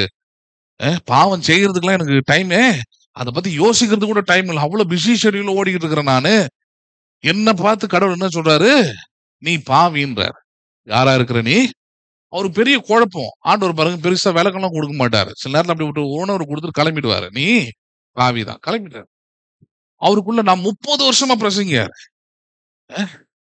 இப்படிப்பட்ட நான் எப்படி பாவியாய் இருக்க முடியும்னு தேடும் போதுதான் பாருங்க அவர் கிடைச்ச பதில் தான் இது. பிரசங்கெல்லாம் அருமையா தான் பண்ணேன். ஜனங்கள்லாம் கேட்டாங்க. என்னால அற்புதங்கள்லாம் நடந்தது. ஜனங்க எனக்கு லெட்டர்ஸ் எழுதுனாங்க, போன் கால்ஸ் பண்ணாங்க. அந்த காலத்துல சொன்னாங்க, பாஸ்டர் உங்க பிரசங்கத்தை கேட்டோம், நாங்க தொடப்பட்டோம், ஆண்டவரை ஏற்றுக்கொண்டோம்னு சொன்னாங்க. எல்லாமே நடந்தது. ஆனா கடவுள் என்ன பார்த்து சொன்ன வார்த்தை என்னது? நீ யாரா இருக்கிறாய்? பாவியா இருக்கிற. எப்படி அப்படின்னு புரிய அவர் புரியல பாருங்க. அது புரியறதுக்காக தான் ஆண்டவர் இடத்துல முதல்ல போய் ஜெபம் பண்றாரு. ஆண்டவரே என்ன பாவின்னு சொன்னீங்களே, பாவினா நான் எந்த இடத்துல பாவம் செய்யறேன் சொல்லுங்க நீங்க. வாட் லெவல் ஐ மிஸ்ஸினர்? எந்த இடத்துல நான் பாவியாய் இருக்கிறேன்? அப்பதான் கடவுள் அவங்களுக்கு விளக்கம் கொடுக்கிறார். பாவம் என்ன தெரியுமா? தேவனையும் மனுஷனையும் பிரித்து வைத்து இருப்பது பாவம். தேவனை அறியாமல் இருப்பதே பாவம். பாவம்னா என்னது? பாவியான மனுஷனா யாரு? கடவுளை பற்றியே அறியாமல் இருக்கிறான். இன்னைக்கு எவ்வளவு கிறிஸ்தவர்கள் அப்படி இருக்கிறாங்க. பைபிள் வசனம் தெரியுங்க அவங்களுக்கு. 30-40 வருஷம் சபைக்குள்ள உட்கார்ந்து இருப்பாங்க. ஆனால் அவங்களுக்கு ஆண்டவருக்கு என்ன இருக்காது? எந்த விதமான ஐக்கியமும் தொடர்பும் உறவும் அவங்களுக்கு இருக்காது. சங்கீதக்காரனும் பவுல் மற்றவங்களாம் சொல்றாங்களே, எங்களுக்கோ தேவனுடைய சிந்தை உண்டாயிருக்குதுன்றாங்க. எந்த சிந்தை உண்டாயிருக்கிறது? கடவுளை பற்றி சிந்திக்கிற அந்த உணர்வு எங்களுக்கு உண்டாகுது. அந்த உணர்வு இருந்தாதான் நான் உறவுல இருக்கிறேன்னு அர்த்தம். உணர்வு இருந்தாதான் என்ன பண்ணுது? நான் எங்க இருக்கிறேன்னு அர்த்தம்? உறவுல இருக்கிறேன் நானு. எனக்கு உணர்வே இல்லை அப்படின்னா அந்த உறவுல என்ன நானு இல்லைன்னு அர்த்தம். அவ்வளவுதான். அதனாலதான் இயேசு விபச்சாரத்தை குறித்து பேசினார் இல்லையா? என்ன சொல்றாரு? ஒரு ஸ்திரீயோடு கூட போயிட்டு போனதுக்கு அப்புறம் விபச்சாரம் இல்ல, அவனோட பண்ணதுக்கு அப்புறம் விபச்சாரம் இல்ல, இருதயத்தில் அவளை குறித்து நீ தவறா சிந்திச்சாலே அது என்னவா இருக்கிறது? அவளோடு கூட விபச்சாரம் செய்து ஆயிற்றுன்னே சொல்றாரு. என்ன ஆயிற்று? அது எப்படி சொல்றாரு? எதை வச்சு பேசுறாரு? அவரு என்ன கான்டெக்ட்ல பேசுறாரா? கேள்வி. உலகத்துடைய நீதி செஞ்சாதானங்க தப்பு? நான் மனசுல நினைச்சாலே தப்பா? மனசுல நினைச்சாலே பாவம் செய்து முடிச்சாச்சுன்னு அர்த்தமா? அப்படின்னா என்ன அர்த்தம்? அதுதான் கொண்டு வந்து நிறுத்த விரும்புறாரு. அது என்ன பிரமாணம்? அது நீ இருதயத்துல எதோடு கூட உறவா இருக்கிறாயோ அதுக்கும் உனக்கும் தான் உறவு, அதுக்கும் உனக்கும் தான் ஐக்கியமே தவிர, ஹலோ, மற்றதுக்கும் உனக்கு என்ன கிடையாது? ஐக்கியம் அங்கு இல்லை. பேசுறது புரியுதுங்களா உங்களுக்கு? நான் பைபிள் படிச்சுட்டேன், ஜெபம் பண்ணிட்டேன், ஊழியம் செஞ்சுட்டேன், நான் பிரசங்கம் பண்ணிட்டேன், என்னால நிறைய பேர் ரட்சிக்கப்பட்டுட்டாங்க, நிறைய பேருக்கு விடுதலை உண்டாயிருச்சு, நிறைய பேருக்கு அற்புதம் சுகம் கிடைச்சிருச்சு. இவைகள் எல்லாம் நீங்கள் பாவி இல்லை என்பதற்கு அடையாளம் இல்லை. நல்லவங்க. அதனாலதான் பவுல் 2 கொரிந்தியர்ல பேசுறார் 13வது அதிகாரத்துல, உங்களை நீங்களே நிதானித்து பாருங்கள். எப்படி பாருங்கள்? உங்க இருதயத்தை கொஞ்சம் நீங்களே யோசிச்சு பாருங்க. என் இருதயம் தேவனை குறித்து சிந்திக்குதா? அவருடைய உறவுல இருக்குதா? அவருடைய வார்த்தையில் நடக்கணும்னு ஆசைப்படுதா? It is thirst of God. கடவுள் மேல எப்படி இருக்குதா? அது வாஞ்சையுள்ள இருதயமா இருக்குதா? தாகமுள்ள இருதயமா இருக்குதா? இருந்தாதான் அது கடவுளோடு இருக்கிற இருதயம். இல்லை என்றால் அவன் பாவியான மனுஷனாய், பாவியான விசுவாசியாய் இருக்கிறான். அவ்வளவுதான் பாயிண்டாங்க. ஒண்ணு, இந்த வாஞ்சை தாகம் வந்தாதான் அடுத்த கட்டம், பாவத்தோட அடுத்த கட்டம் மாறுது. என்னது? அவரை குறித்து அறிகிறது. யாரை குறித்து அறிகிறது? ஆசை வருது. கடவுள் யாருன்னு அறிந்து கொள்ளணும். கடவுள் யாருன்னு கேட்கணும். பேசுறது புரியுதுங்களா? அதனாலதான் கட்டாயப்படுத்தி சர்ச்சுக்கு வா, நல்லா இருக்க முடியாது. நீ வந்து கேட்கணும், அறிந்து கொள்ள வேண்டும். என்ன பண்ண வேண்டும்? நல்லது சொல்லுங்களேன். ஒரு பிள்ளைய அடிச்சு தரத்தரம் இழுத்துட்டு போயிட்டு கிளாஸ் ரூம்ல உட்கார வைக்கிறதுனால அவன் பாஸ் ஆயிட மாட்டான். அவனுக்கு அறிவு வந்துடாது. பேசுறது புரியுதுங்களா உங்களுக்கு? அவன் போய் கிளாஸ் ரூம்லயே உட்கார்ந்து இருந்தாலும் சரி, கண்டிப்பா ஃபெயில் ஆவான். அவனுக்கு சிறந்த டீச்சர் அவனுக்கு டீச் பண்ணிருக்கலாம், கண்டிப்பா ஃபெயில் ஆயிடுவான். ஏன்? ஏன்னா அவனுடைய உள்ளத்துல அவன் அந்த சப்ஜெக்ட கேட்கணுன்றதுக்கு அவனுக்கு என்ன கிடையாது, எந்தவித ஆர்வமும் கிடையாது, தாகமும் கிடையாது. அதனால அவன் கேட்க மாட்டான். கேட்காதவன் தேர்வுல கண்டிப்பா எக்ஸாம்ல கண்டிப்பா எழுத முடியாது. கண்டிப்பா ஒன்னே ஒண்ணுதான் மிச்சம். என்னது? தோல்வி அடைவதை தவிர வேற வழி இல்லை. இதான் இன்னைக்கு இருக்கிற கிறிஸ்தவர்கள்கிட்ட பிரச்சனை. ஒண்ணு, நீங்கள் மனம் திரும்பி இருக்கணும். எப்படி? பாவ மன்னிப்புக்கு என்று. என்ன மன்னிப்புக்கு என்று? முன்ன என்னுடைய மனம் எதையோ விரும்பிக்கிட்டு இருந்த மனம், எதையோ சார்ந்து வாழ்ந்து கொண்டிருந்த மனம், ஏதோ வேணும்னு நினைச்சுக்கிட்டு இருந்த மனம், எதையோ அத்தியாவசியமானது முக்கியமானது நினைச்சுக்கிட்டு இருந்த மனம் இப்ப மனம் திரும்பிருச்சு. எப்படி திரும்பிருச்சு? எது இருந்தாலும் எது இல்லைனாலும் இயேசுவை அறிகிற அறிவு எங்களுக்கு உண்டாகணும். இயேசுவோடு கூட இருக்கிற ஐக்கியமும் உறவு எங்களுக்கு உண்டாயிருக்கணும். அதுதான் உண்மையான மனம் திரும்புதல். அவன் கரெக்டா சபையில இருப்பான், எல்லா ஆராதனையில இருப்பான். அவனை யாரும் வற்புறுத்த வேண்டியதில்லை, கட்டாயப்படுத்த வேண்டியதில்லை, பயம்புறுத்த வேண்டியது இல்ல. பேசுறது புரியுதுங்களா உங்களுக்கு? ஏன்? அவன் மனம் திரும்பி இருக்கான். எதுல இருந்து? பாவத்துல இருந்து, தேவனை விட்டு விலகி இருக்கிறது, தேவனை அறியாமல் இருக்கிறதுல இருந்து என்ன பண்ணிருக்கிறான்? அவன் மனம் திரும்பி தேவனோடு இருக்கிறது எப்படி, தேவனை எப்படி அறிந்து கொள்வதுன்றதுல ஆர்வமா இருக்கிறான். இப்ப பேதுரு அதான் சொல்லி கொடுக்கிறார். என்ன செய்யணும்னு கேட்டா அவன் சொல்ற, நீங்க முதல்ல மனம் திரும்பி உங்க பாவ மன்னிப்புக்கு என்று இயேசு கிறிஸ்துவின் நாமத்தினாலே. நல்ல வார்த்தை. எந்த நாமத்தினாலே? வேறொரு நாமம் இல்ல பாருங்க. பாவம் மன்னிக்கப்படுவதற்கு, நீங்கள் இணைக்கப்படுவதற்கு யார் தான் அந்த வேலையை செய்திருக்கிறது? இயேசு கிறிஸ்துவின் நாமம் தான் அந்த வேலையை செஞ்சிருக்குது. எப்படி? நம்மையும் தேவனையும் நம்மையும் பிதாவையும் இணைத்தது யாரு? இயேசுதான். எங்க இணைத்தார்? எப்படி இணைத்தார்? பாவம் நம்மையும் பிதாவையும் பிரித்தது, அல்லது நம்மையும் தேவனையும் பிரித்தது. இப்ப எப்படி இணைச்சிருக்கிறாரு? அவருடைய குமாரனுடைய ரத்தத்தினாலே. எதனால? அவருடைய கல்வாரி சிலுவையின் மரணத்தினாலே, அவர் நமக்காக அடைந்த ஆக்கினையினாலே நம்மை மறுபடியும் அவரோடு கூட இணைத்திருக்கிறார். தண்டனையெல்லாம் அவர் வாங்கிட்டார். பாவத்திற்கான தண்டனையெல்லாம் சிலுவையில வாங்கிட்டு, இப்ப நீ பயப்படாத, இப்ப தைரியமா என்ன பண்ணு, பிதாவின் இடத்துல வா, தேவனிடத்துல வா, அவரோடு கூட ஐக்கியப்படு, அவரோடு அவரை அறிந்து கொள், அவரை விசுவாசி, அவரை நம்பு, அவருடைய வழியில நட. இது யாருடைய நாமம் மட்டும்தான் பண்ண முடியும்? யாருடைய நாமம் மட்டும்தான் பண்ண முடியும்? இயேசுவின் நாமம் மட்டுமே கடவுளை அறிகிற அறிவையும், கடவுளையோடு நெருங்குகிற அந்த உறவையும் நமக்கு லீகலா ஏற்படுத்தி தர முடியும். எப்படி ஏற்படுத்தி தர முடியாத? அவருடைய நாமம் இல்லாமல் வேற எந்த நாமமும் தேவனிடத்துல சேரவும், தேவனிடத்துல ஜெபிக்கவும், தேவனிடத்துல கேட்கவும் நமக்கு உரிமையை பெற்று தர முடியாது. பேசுறது புரியுதுங்களா? அதுதான் பேதுரு சொல்றார், மனம் திரும்பி பாவ மன்னிப்புக்கு என்று இயேசு கிறிஸ்துவின் நாமத்தினாலே என்ன பண்ணுங்கள்? நீங்கள் என்ன பெறுங்கள்? இப்பொழுது என்ன பெறுங்கள்? ஞானஸ்நானம் பெறுங்கள். Take baptism. என்ன பெறுங்கள்? நீங்கள் ஞானஸ்நானம். ஞானஸ்நானம் எதுக்கான அடையாளம்? எதுக்கான அடையாளம்? இதுல வேற எல்லாரும் எடுத்துருக்கிறீங்க வேற. ரைட். ஞானஸ்நானம் எதற்கான அடையாளம்? அங்க அழகா முடிச்சிருக்கிறார் பைபிள், அங்கே இருக்குது. இயேசு கிறிஸ்துவின் நாமத்தினாலே என்ன பண்ணுங்கள்? நீங்கள் ஞானஸ்நானத்துக்கும் இயேசு கிறிஸ்துக்கும் தான் சம்பந்தம் இருக்குதாங்க. நான் சொல்றது தண்ணீர்ல எடுத்த ஞானஸ்நானத்துக்கும் யாருக்கு தான் சம்பந்தம் இருக்குது? இயேசு கிறிஸ்துவுக்கும் தான் சம்பந்தம் இருக்குது. எதை காண்பிக்கிறது அது ஞானஸ்நானம்? நான் இயேசு கிறிஸ்துவின் மரணத்தையும் இயேசு கிறிஸ்துவின் உயிர்த்தெழுதலையும் நான் நம்புகிறேன், நான் விசுவாசிக்கிறேன். அவைகளால் தான் எனக்கு ரட்சிப்பு உண்டாயிருக்கிறது, அவைகளால் தான் என் பாவங்கள் மன்னிக்கப்பட்டிருக்கிறது. எதனால? இயேசு கிறிஸ்து எனக்காக மரித்தார், எனக்காக உயிரோடு எழுந்தார். அவருடைய மரணமும் உயிர்த்தெழுதலும் தான் எனக்கு ஆரம்பத்தை, அவர் ஆண்டவரோடு கூட இருக்கிற உறவை எனக்கு என்ன பண்ணிருக்குது? ஸ்டார்ட் பண்ணி கொடுத்துருக்குது, ஆரம்பிச்சு கொடுத்துருக்குது. ஞானஸ்நானம் அதுக்குதான் இருக்கும். மதத்துல சேர்றதுக்காக இல்ல, சர்ச்சில் சேர்றதுக்காக இல்ல, மெம்பர்ஷிப் கார்டுக்காக இல்ல. எதுக்காக எடுக்கிறோம்? இயேசுவின் நாமத்தினால பிதாவோடு நான் ஐக்கியமா இருக்கிறேன், மனம் திரும்பி இருக்கிறேன், பாவ மன்னிப்பு என்ற நிச்சயத்தை பெற்றிருக்கிறேன், ரட்சிக்கப்பட்டிருக்கிறேன். அதை நான் வெளிப்படுத்தக்கூடிய ஒரு செயல் தான் என்னவா இருக்கிறது?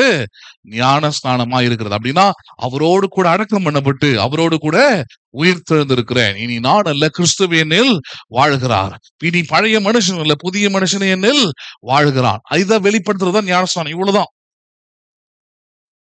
இதுக்கு எவ்வளவு பேர் திரும்ப பயப்படுவாங்க? நான் பார்த்திருக்கிறேன். 3-4 வருஷமா கூட சபைக்கு வருவாங்க, ஞானஸ்நானம் கூட ஐயோ அது வேணாம் பிரதர். அப்புறம் தட்டி போட்டுக்கிட்டே வருவாங்க. பார்த்துருக்கீங்களா? அப்புறமா எடுத்துக்கலாம்.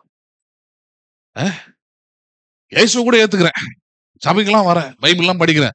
இல்ல, அதை விட ஞானஸ்நானம் ஒண்ணுமே கிடையாது. நீ அதெல்லாம் பண்றதுக்காக தான் ஞானஸ்நானம் அடையாளமா இருக்குது. நான் இயேசுவை ஏற்றுக்கொண்டு, இயேசுவின் நாமத்தை ஏற்றுக்கொண்டு, அவருடைய சிலுவை மரணத்தை ஏற்றுக்கொள்கிறேன். அதெல்லாம் நான் நம்புறேன், அதெல்லாம் விசுவாசிக்கிறேன். இது வெளிப்படுத்துறதுக்காக தான் என்ன பண்றது, ஞானஸ்நானத்தை எடுக்கிறோம். அவங்களுக்கு தான் நான் எடுத்துட்டு நம்ம ஏதாவது பண்ணிட்டேன்னா வருதுன்னு நினைக்கிறேன். நீங்க எடுக்கிறதுக்கு முன்னாடி அவரு ஒன்றும் செய்யல. ஹலோ, எடுக்கிறதுக்கு முன்னாடி என்ன பண்ணல, உங்களை ஒன்றும் செய்யல. கண்டிப்பா எடுத்த பிறகு உங்களை ஒன்றும் செய்ய மாட்டார். உங்களை கண்டித்து உணர்த்துவார், உங்களை திருத்தணும்னு தான் பார்ப்பார், உங்களை மாத்தணும்னு தான் பார்ப்பார். ஒரு நாள் அழிக்க மாட்டார். நம்புறீங்களா நீங்க அதை? ஏன்னா அவங்க மேல தப்பு இல்லை. ஏன்னா அந்த மாதிரி போதிச்சு வச்சுட்டாங்க நம்ம ஆளுங்களாம். என்ன பண்ணிட்டாங்க, அந்த மாதிரி போதிச்சு வச்சாச்சு. ஒழுங்கா ஞானஸ்நானம் எடு. எப்படி ஞானஸ்நானம் எடு? ஆமா, மனம் திரும்பி ஞானஸ்நானம் எடுக்கிறியோ இல்லையோ, நீ என்ன பண்ணு, அவங்க மனம் திரும்புதலே வித்தியாசமா இருக்கும். இனிமேல் நகை அணிவதில்லை, இனிமேல் எது அணிவதில்லை, நானு நகை அணிவதில்லை, பூவை தலையில வைப்பது இல்லை, பொட்டு வைப்பதில்லை. எது வைப்பதில்லை? ஆமா, மெட்டி போடுவதில்லை, திருமணம் செய்யும் போது தாலி கட்டி கொள்வது இல்லை. அப்ப என்னது? எதுவுமே கிடையாது. போ, அப்படி ஏற்றினாதான் அதுக்கு பேர் என்னது? ஞானஸ்நானம். உடனே பாக்குறான், எப்ப இது தேவையே இல்ல, ஆளை விடு. பேசுறது புரியுதுதான் இல்லையா உங்களுக்கு? ஞானஸ்நானமே எனக்கு இப்படித்தான் பயன்படுத்திட்டாங்கன்ற. ஆக்சுவலா ஞானஸ்நானத்துக்கும் அதுக்கு சம்பந்தம் இல்ல. எதுக்கு சம்பந்தம் கிடையாது? ஞானஸ்நானம் எடுப்பதற்கும் உள்ளத்துல நீங்க ஆண்டவர் விசுவாசித்து எடுக்கிறீங்க, அவ்வளவுதான் பாயிண்டாங்க. நீங்க வெளியே எது வேணா போட்டுக்கிடுங்க. ஹலோ, உங்ககிட்ட எக்கச்சக்கமா இருக்குதுன்னா, பேசுறது புரியுதா இல்லையா? உச்சந்தலையில இருந்து உள்ளங்கால் வரைக்கும் என்ன பண்ணுங்க, போட்டுக்கிட்டு திரியுங்க, தப்பே கிடையாது. ஆண்டவர் உங்க மேல கோச்சிக்கவே மாட்டார். போட்டு திரிகிறதுக்கு தான் உண்டாக்கி வச்சிருக்கிறார். இதை விட யார் சொல்ல முடியும்? பேசுறது புரியுதுங்களா உங்களுக்கு? நீங்க நகையை போடணுன்றதுக்காக தான் உண்டாக்கி வச்சிருக்கிறார் தங்கத்தை. தங்கம்னா ஷோ கேஸ்ல இருக்கிறதுக்கா? ஹலோ, அதுல ஷோ கேஸ் பொம்மையா? அது சொல்லி கொடுக்குறாருங்க. யாருக்கு? ஆதாமுக்கு. ஆதாம் அங்க உருவாக்கிட்டு சொல்றாரு, இந்த தேசத்தில் விளைகிற பொன் அது நல்லது. எப்படிப்பட்டது? அது நல்லது. அதை யூஸ் பண்ணவங்களுக்கு தான் தெரியும் அது எவ்வளவு நல்லதுன்னு. அதை போட்டுட்டு போறவங்களுக்கு தான் தெரியும் அது எவ்வளவு நல்லது. ஹலோ, அது நம்ம ஊர்ல ரொம்ப முக்கியமா இருக்குது. அதெல்லாம் ஒரு கல்யாணத்துக்கு போறீங்க, ஒரு விசேஷத்துக்கு போறீங்க, எதுவுமே இல்லாம முழுக்குன்னு போனா எப்படி இருக்கும்? இல்ல, உங்க வீட்டுக்கு வந்தா ஓகே, நீங்க அக்செப்ட் பண்ணிப்பீங்க. ஏன்னா நீங்க ஆவிக்குரியவங்களா ஆயிட்டீங்க, நீங்களே ஒரு பரிசுத்த ஆவியானவரா முழுக்குன்னு ஆயிட்டீங்க. அதனால உங்களுக்கு வேற மாதிரி மைண்ட் ஓடிக்கிட்டு இருக்குது. அவன் புறஜாதி மனுஷன், அவன் வீட்டுல ஒரு பர்த்டே கூப்பிடுறான், அவன் வீட்டுல ஒரு ஃபங்க்ஷனுக்கு கூப்பிடுறான். அங்கேயும் நான் போயிட்டு பென்டி காஸ்டல் தான் காட்டுவேன் ஆகும். சிலவெல்லாம் ஒன்னும் வெறி பிடிச்சி போயெல்லாம் தெரியலாம், ஒயிட் அண்ட் ஒயிட்ல தான் போவான் வீட்டுக்கு. இல்ல, பர்த்டே பார்ட்டிங்களா இதுல ஒயிட் அண்ட் ஒயிட் போறீங்க, கையில பைபிள் வர தூக்கணும், அங்க போய் என்ன பண்ண போறீங்க? உன்னும் பிரசங்கத்துக்கு கூப்பிட்டாங்க. ஏன் இந்த அக்கப்போர்லாம் பண்றீங்க? ஏன் இவ்வளவு வெறி பிடிச்சு போய் திரியுறீங்க? இயேசுவ நடக்கையில காமிங்க, கிரியைகளை காமிங்க, செய்கைகளை காண்பீங்க, அன்புல காண்பீங்கன்னு சொன்னா, பைபிள்லயும் பேட்ஜ்லயும் இப்ப இந்த பேட்ஜ் எல்லாம் கொஞ்சம் குறைஞ்சிருக்குது. பெருசு பெருசா நான் வளர்ந்த டைம்ல தெரியும் பாரு, ஃபர்ஸ்ட் சின்னதா இருந்தது, ரெட் கலர்ல ஒரு பெயிண்ட் அடிச்சு அதுல இயேசு நல்லவர்னு எழுதி இருந்தது. அப்புறம் பார்த்தா பெருசு பெருசா ஆயிடுச்சு. பேட்ஜ் குத்துறதுக்கே நெஞ்சு நமக்கு பெருசா வேணும், அவ்வளவு பெரிய பேட்ஜ் எல்லாம் வர ஆரம்பிச்சிச்சு. இயேசு நல்லவர், இயேசு விடுவிக்கிறார், இயேசு ரட்சிக்கிறார், பாவியை மனம் திரும்பி. இப்ப கூட ஒருத்தர் எழுதி வச்சிருக்கிறார், ரோமன் கேத்தலிக் சர்ச் திரும்பணும்னா அவர் எங்க சர்ச்சில் இருந்தவர் தான். அந்த இடம் ஃப்ரீயா அவர் இருந்தது பாருங்க, ஒரு புறம்ப இடம், அதை வளைச்சு போட்டார், கவர்மெண்ட் அதுக்கு ஃப்ரீயா கொடுத்துருச்சு, வச்சுக்கோனீங்க அப்படின்ட்டு. வீடு 3 மாடி கட்டிட்டாரு. கட்டிவிட்டு போகும்போது கூட போய் பாருங்க, பின்னாடி காமன் சோல் என்ன திறமை வச்சிருக்கிறார், ஓ பாவியே மனம் திரும்பு. நானா இருந்தேன்னா அது பின்னாடி சாக்கடை வேற ஓடுது.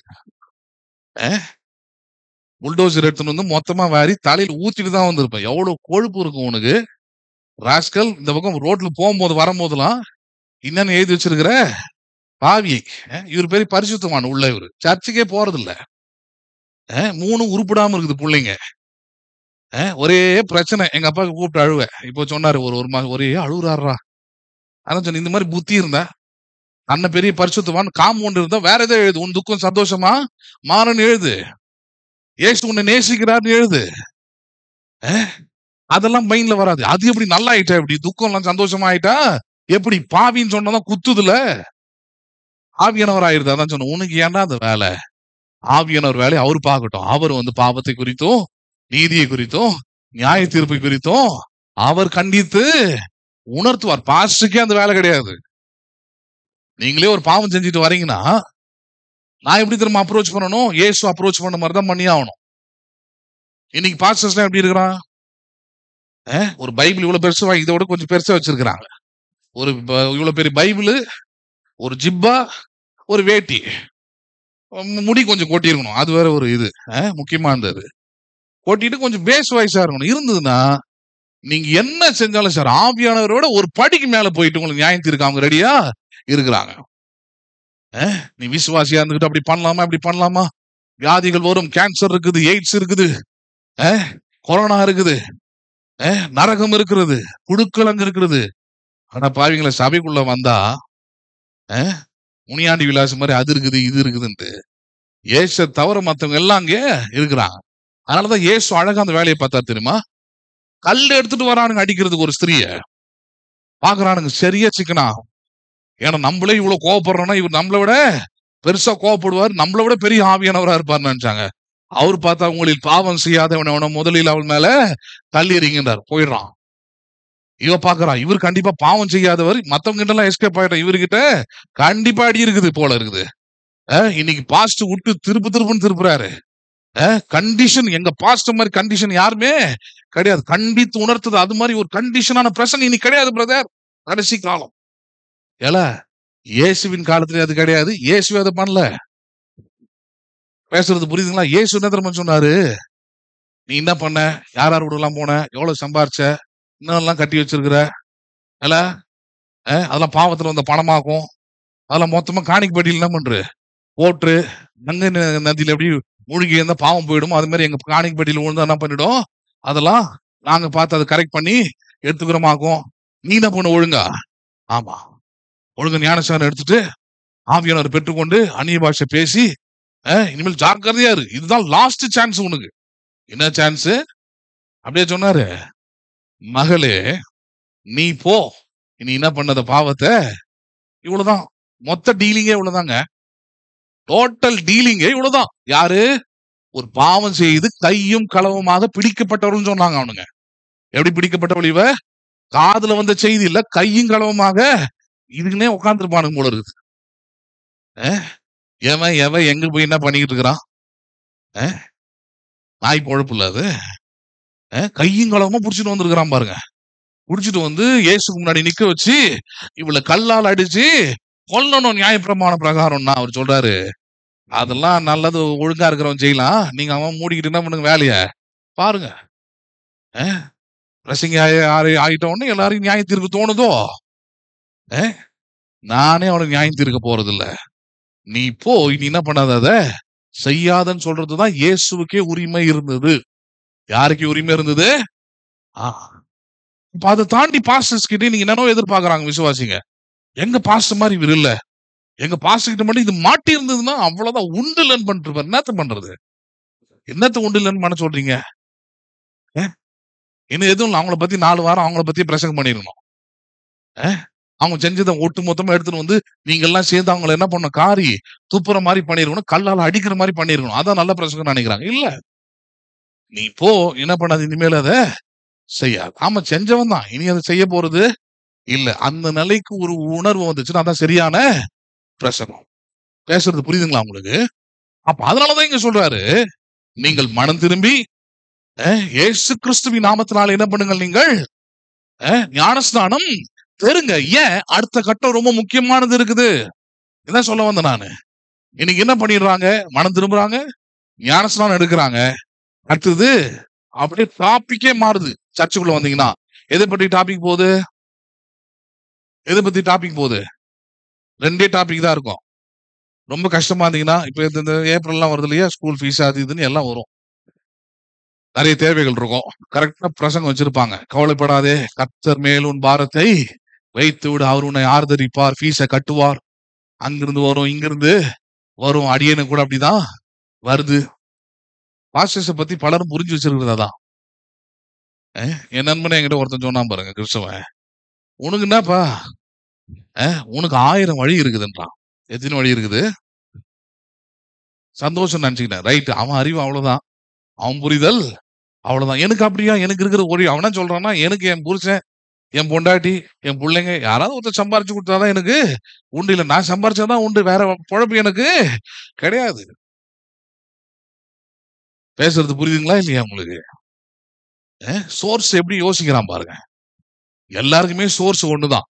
நீ தாவீது ராஜாவாகவே இருந்தாலும் சரி, ஹலோ, யாராகவே இருந்தாலும் சரி, தாவீது ராஜாவாகவே இருந்தாலும் சரி, பொண்ணு வெள்ளின்னு எல்லாத்தையும் சேர்த்து வச்சுட்டு அவங்க சொன்ன ஒரே வார்த்தை என்ன தெரியுமா?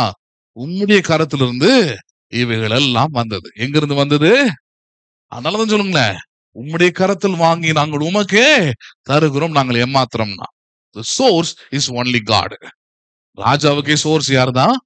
1000 வழிகள் இல்ல, 1000 விசுவாசிகள் இருக்கிறதுனால அவன் காணிக்கு தசமாகும் கொடுத்துட மாட்டான். அவனால ஒன்னும் ஊழியமோ இல்ல குடும்பமோ இல்ல வேற ஏதாவது என்ன பண்ண அது செயல்படுத்த முடியாது. தேவனால மட்டும்தான் கூடும் அது. யாரால மட்டும்தான் கூடும் அது? ஆமா. அதனாலதான் உங்க குடும்பத்தையே பார்க்க சொல்றேன். முதல்ல உங்க புருஷன் சம்பாரிச்சிருப்பாரு, பத்திருக்கா? பத்தாது. அடுத்தது நீங்க போயிருப்பீங்க சம்பாதிக்கணும்னு, 2 பேரும் சேர்ந்து சம்பாரிச்சா கொஞ்சம் சரியாகலான்னு. அப்பயும் பாருங்க, அப்ப மட்டும் தான் நிரம்பி வழிதா? அப்ப என்ன வருது? தேவைகள் அதிகமாகுது. அப்பயும் கடன் வாங்குற மாதிரி சூழ்நிலைகள் நீங்களும் யோசிக்கலாம். புருஷன் இருக்கும் போதும் இப்படிதான் இருந்தது, 2 பேர் வேலை செய்யும் போதும் இப்படிதான். சரி, என் பிள்ளைங்க எல்லாம் கொஞ்சம் தலை எடுத்துட்டா எப்படி இருப்போம், நாங்க நல்லா இருப்போம்னு பார்த்தா அதுங்களும் போய் வேலை செய்யுது. 4 பேர் சம்பளம் வந்தாலும் 5 பேர் சம்பளம் வந்தாலும் ஒன்னே ஒண்ணு மட்டும் தான் காட்டும், கர்த்தருடைய ஆசீர்வாதமே ஐஸ்வர்யத்தை தரும். சம்பளம் என்ன பண்ணாது? ஐஸ்வர்யத்தை தராது. சம்பளம் பணத்தை தரும். இன்னும் அதிக தேவைகள் உண்டாக்கிட்டே இருக்கும், அதிக கஷ்டத்தை உண்டாக்கிட்டே இருக்கும். நீங்களே அதெல்லாம் அதை சிந்திக்கிறதுல சிந்திச்சீங்கன்னா தெரியும். சபை அதை விட மேலானது. 1000 விசுவாசி வந்தாலும் தேவை என்ன பண்ணாது? பத்தாது. பேசுறது அதை தாண்டி தானே பண்ணிக்கிட்டே இருக்கும், போய்கிட்டே இருக்குமே தவிர. அப்ப நம்ம மைண்ட் கிளியர் ஆகணும் பாருங்க, வசனத்துக்கு ஏற்றபடி. ஏன் அப்படி மாறுதில்ல? சபைகள்ல ரட்சிக்கப்பட்டு ஞானஸ்தானம் எடுத்த உடனே இங்க பவுல் பேதுரு சொல்ற மாதிரி போதிக்கிறது இல்ல. ரட்சிக்கப்பட்டியா, ஞானஸ்தானம் எடுத்துட்டியா, அடுத்தது என்ன தெரியுமா தேவை உனக்கு? யார் தேவை உனக்கு? நானா சொன்னாங்க, யார் தேவைன்னு பேதுரு போதிக்கிறாராங்க. என்ன செய்ய வேண்டும் என்று கேட்டவர்களுக்கு பேதுரு ஒரு நல்ல ஊழியக்காரனா ஒரு சரியான ஊழியத்தை செய்யறாரு. என்ன அட்வைஸ் கொடுக்கிறாரு அவங்களுக்கு? நீங்கள் மனம் திரும்பி பாவ மன்னிப்புகின்ற இயேசுவின் நாமத்தினாலே ஞானஸ்நானம் எடுத்து அடுத்தது பரிசுத்த ஆவியின் வரத்தை பெறுவீர்கள். எதை பெறுவீர்கள் நீங்கள்? இதை விட விளக்கம் யாருக்கு தேவை? இங்கதான் பிரச்சனை நடக்குது சர்ச்சஸ்ல. இங்கதான் பிரச்சனை. என்னது? மனம் திரும்பிடலாம், இல்ல மனம் முடிச்சு கூட இயேசு ஏற்றுக்கொள்றாங்க, ஞானஸ்நானம் எடுத்துடுறாங்க, தங்கள் பாவங்கள் எல்லாம் அறிக்கிடுறாங்க, சபைக்கெல்லாம் வராங்க, எல்லாம் ரைட்டு பண்ணிடுறாங்க. அடுத்தது அப்படியே டைரக்ட் ஜம்ப் எங்க தெரியுமா? எங்க? அதான் சொன்ன, ஒரு பக்கம் ஆறுதலான வார்த்தைகள், கர்த்தர் மேல் பாரத்தை வைத்து விட ஆதரிப்பார், செய்வார். எப்படி செய்வார்? அதை பத்தி பிரசங்கம் இருக்காது. யார் மூலமா செய்வார்? அதை பத்தி பிரசங்கம் இருக்கார். அவர் எப்படின்னா அதை பத்தி பிரசங்கம் ஏசு செய்வார். போ, யார் செய்வாரு? பிரசங்கம் எல்லாம் கேளுங்க, அப்படிதான் இருக்கும். யார் செய்வார்? உனக்கு ஏசு செய்வார். போ, அவர் தான் இல்லைங்களேங்க. அப்படி அவரே மறுதளிக்கிறா நீ? ஹலோ, இது வரைக்கும் யாரும் அப்படி எல்லாம் பேசுறது இல்லை, நான் தான் பேசிக்கிட்டு இருக்கிறேன் இப்ப. ஏன்னா இவனால அந்த பேரை வச்சுதான் ஏமாத்திக்கிட்டு இருக்கிறாங்க. நான் சொல்ல, இயேசுவே சொன்னார், அத என் நாமத்தினாலே, உங்களுடைய நாமத்தினாலே நாங்கள் பிசாசுகளை துரத்தினோம், வியாதியஸ்தர்களை சுகமாக்கினோம் என்று சொல்வார்கள். ஆனால் நான் அவர்களை பார்த்து சொல்லுவேன், அக்கிரம செய்யக்காரர் என்னை விட்டு அகன்று போங்கள், நான் உங்களை அறியேன். எனக்கு உங்களுக்கு என்ன கிடையாது? சம்பந்தமே கிடையாது. ஆனா அவங்க யூஸ் பண்ணது உண்மை. இயேசுவின் நாமத்தை பயன்படுத்தி பிசாசுகளை துரத்துறது உண்மை, வியாதியஸ்தர்கள் மேல கை வைத்தது உண்மை, சுகம் கிடைச்சதெல்லாம் உண்மை. அது அந்த நாமத்திற்கான வல்லமையே தவிர, ஹலோ, வாழ்க்கையில் இருக்க வேண்டிய வல்லமை அவங்களுக்கு கிடையாது. ஏன்னா வாழ்க்கையின் வல்லமை அது பரிசுத்த ஆவியினால் உண்டாகிறது. யாரால் உண்டாகிறது? அது அதுதான் இயேசு சீஷர்களுக்கு போதித்தார். நீங்கள் எருசலேமிலே காத்திருந்து பரிசுத்த ஆவியானவர் உன்னதத்திலிருந்து ஒரு பலனால் நீங்கள் தற்பிக்கப்படும் விடை. எங்கிருந்து வருது உங்களுக்கு? உன்னதத்திலிருந்து தேவன் தம்முடைய பலனை தருகிறார். ஆவியானவர் மூலமாக உங்களை பலப்படுத்துகிறார். அந்த பலன் வந்தால்தான் நீங்கள் உலகத்திற்கே யாராய் இருக்க முடியும், சாட்சிகளாய் இருக்க முடியும், தைரியமா இருக்க முடியும், வாழ முடியும். அதுக்கு ஆவியானவர் தேவை. இப்ப என்ன பண்ணிட்டான் பிசாசு சர்ச்சுக்குள்ள டைவர்ட் பண்றதுக்கு? ஞானஸ்நானம் எடுத்த உடனே நீங்க ஒண்ணு கவனிச்சு பாருங்க. அடுத்த கேள்வி, பரலோகத்துக்கு போவியா? எங்க போவியா? யோ நேத்து தான் எடுத்துருக்கிறேன். அது எதெல்லாம் வச்சு திரும்ப கேட்பாங்க? பைபிள் படிச்சிய காலில் ஞானஸ்நானம் எடுத்துட்டல, ஆண்டோட பிள்ளை ஆயிட்டல, எத்தனை அதிகாரம் படிச்சு இதுல வேற? ஆனா திருக்குறளா? அது திருக்குறளா இல்ல வேற ஏதாவது மந்திரமா? அது இத்தனை முறை சொன்னாதான் பழிக்குன்றதுக்கு அதுனா எத்தனை அதிகாரம் ஏன்னா கேக்குறீங்க? சின்ன பிள்ளைங்கள கேட்கலாம், ரொம்ப சின்ன பிள்ளைங்களா இருக்குது. அதுங்கிட்ட போயிட்டு டேபிள்ஸ் படிச்சியா, எத்தனை டேபிள் வரைக்கும் படிச்ச, 2 டேபிள் சொல்லு பார்ப்போம். அந்த மாதிரி என்ன பண்ணலாம், நீங்க எத்தனை அதிகாரம் படிச்ச, சங்கீதம் 23 சொல்லு பார்ப்போம் அப்படின்னு கேட்கலாம். நியாயம் இருக்குது. அவன் வளர்ந்துட்டான், அவன் சொந்தமா யோசிக்க ஆரம்பிச்சுட்டான், அவனுக்கு சொந்தமா ஒரு மனதை என்ன பண்ணிட்டார், கடவுள் கொடுத்திருக்கிறார். இப்ப அவன் மனம் உவந்து என்ன பண்ணணும், அவன் ஒரு அதிகாரம் இல்ல 1000 அதிகாரம் கூட அவன் படிக்கலாம். அது எல்லாமே எப்படி செய்யணும், அவன் மனப்பூர்வமாய் செய்யணும். எப்படி செய்யணும்? அதை மனப்பூர்வமாய் செய்யணும். தேவன் மேல இருக்கிற அன்புல அதை செய்யணும். எத்தனை அதிகாரம்ன்றதை வச்சு உங்க வாழ்க்கை இல்ல, கடவுள் அதெல்லாம் கேட்க மாட்டார். ஏமாந்துடாதீங்க. 10 அதிகாரம் படிச்சுட்டேன் திருப்தியா இருக்குது, கிடையாது. ஒவ்வொரு வார்த்தையினாலும் பிழைப்பான் இருக்கு. எப்படி பிழைப்பான்? அவன் 10 அதிகாரத்தை பிழைக்கிறது இல்ல வாழ்க்கை, ஒரே ஒரு வார்த்தை. ஹலோ, 100க்கு அதிபதி சொன்னா இல்லையா, பின்னாடி வந்து கமெண்ட்ரி கொடுத்துட்டு இருந்த யூதர்களுக்கு எல்லாம் ஆயிரக்கணக்கான வசனங்கள் தெரியும், பழைய ஏற்பாடு எல்லாம் அவங்க கத்துப்படி. ஆனால் அவன் கேட்டது ஒண்ணுதான், ஒரே ஒரு வார்த்தை சொல்லும், என் வேலைக்காரன் சொஸ்தமாவன். இயேசு சொன்னார், இவனுக்கு இருக்கிற விசுவாசத்தை நான் இஸ்ரவேலிலும் காணவில்லை. ஏன்னா இஸ்ரவேல் 10 அதிகாரம் படிக்குது, 20 அதிகாரம் படிக்குது.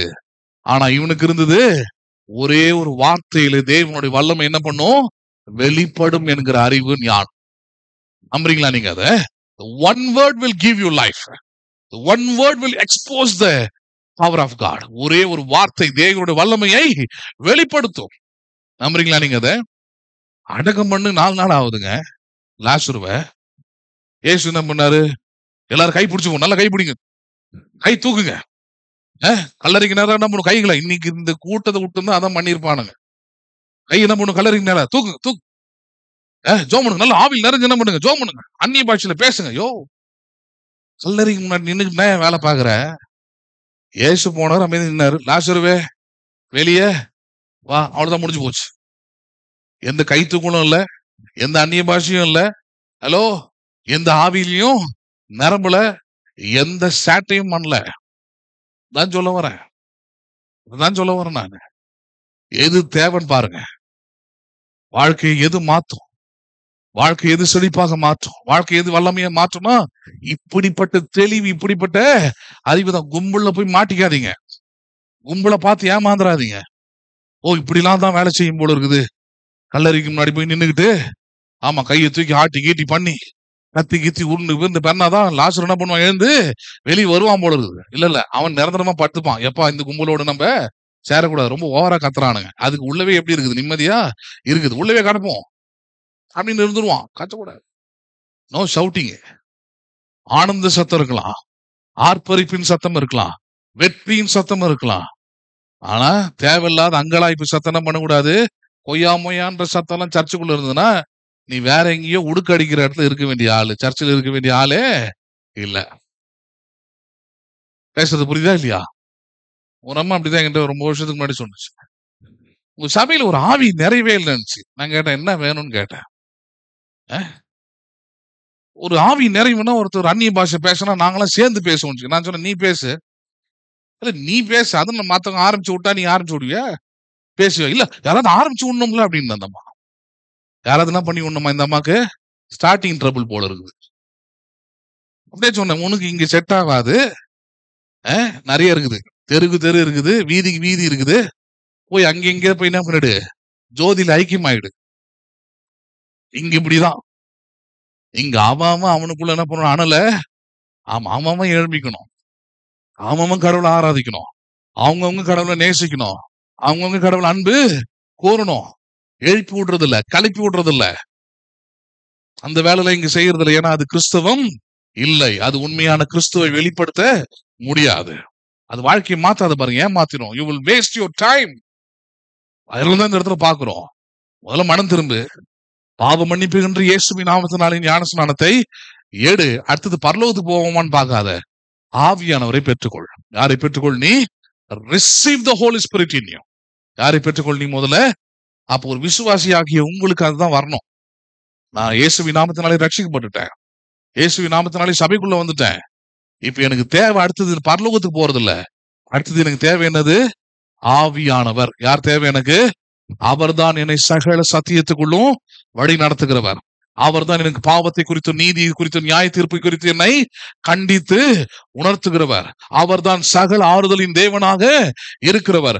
அவர்தான் பிதாவின் குமாரனின் பலத்தை எனக்கு தந்து அவர்களுக்கு சாட்சியாக நிற்க செய்கிறவர். நம்புறீங்களா? நீங்க வாழ்க்கை வெற்றிகரமா மாறணும்னா அதுக்கு எப்ப பரலோகம் போவீங்கன்ற அந்த பிரசங்க கேட்ட வேலைக்கு ஆகாது. அந்த எண்ணமே வரக்கூடாது. பரலோகத்துக்கு போனோம், அவ்வளவுதான்.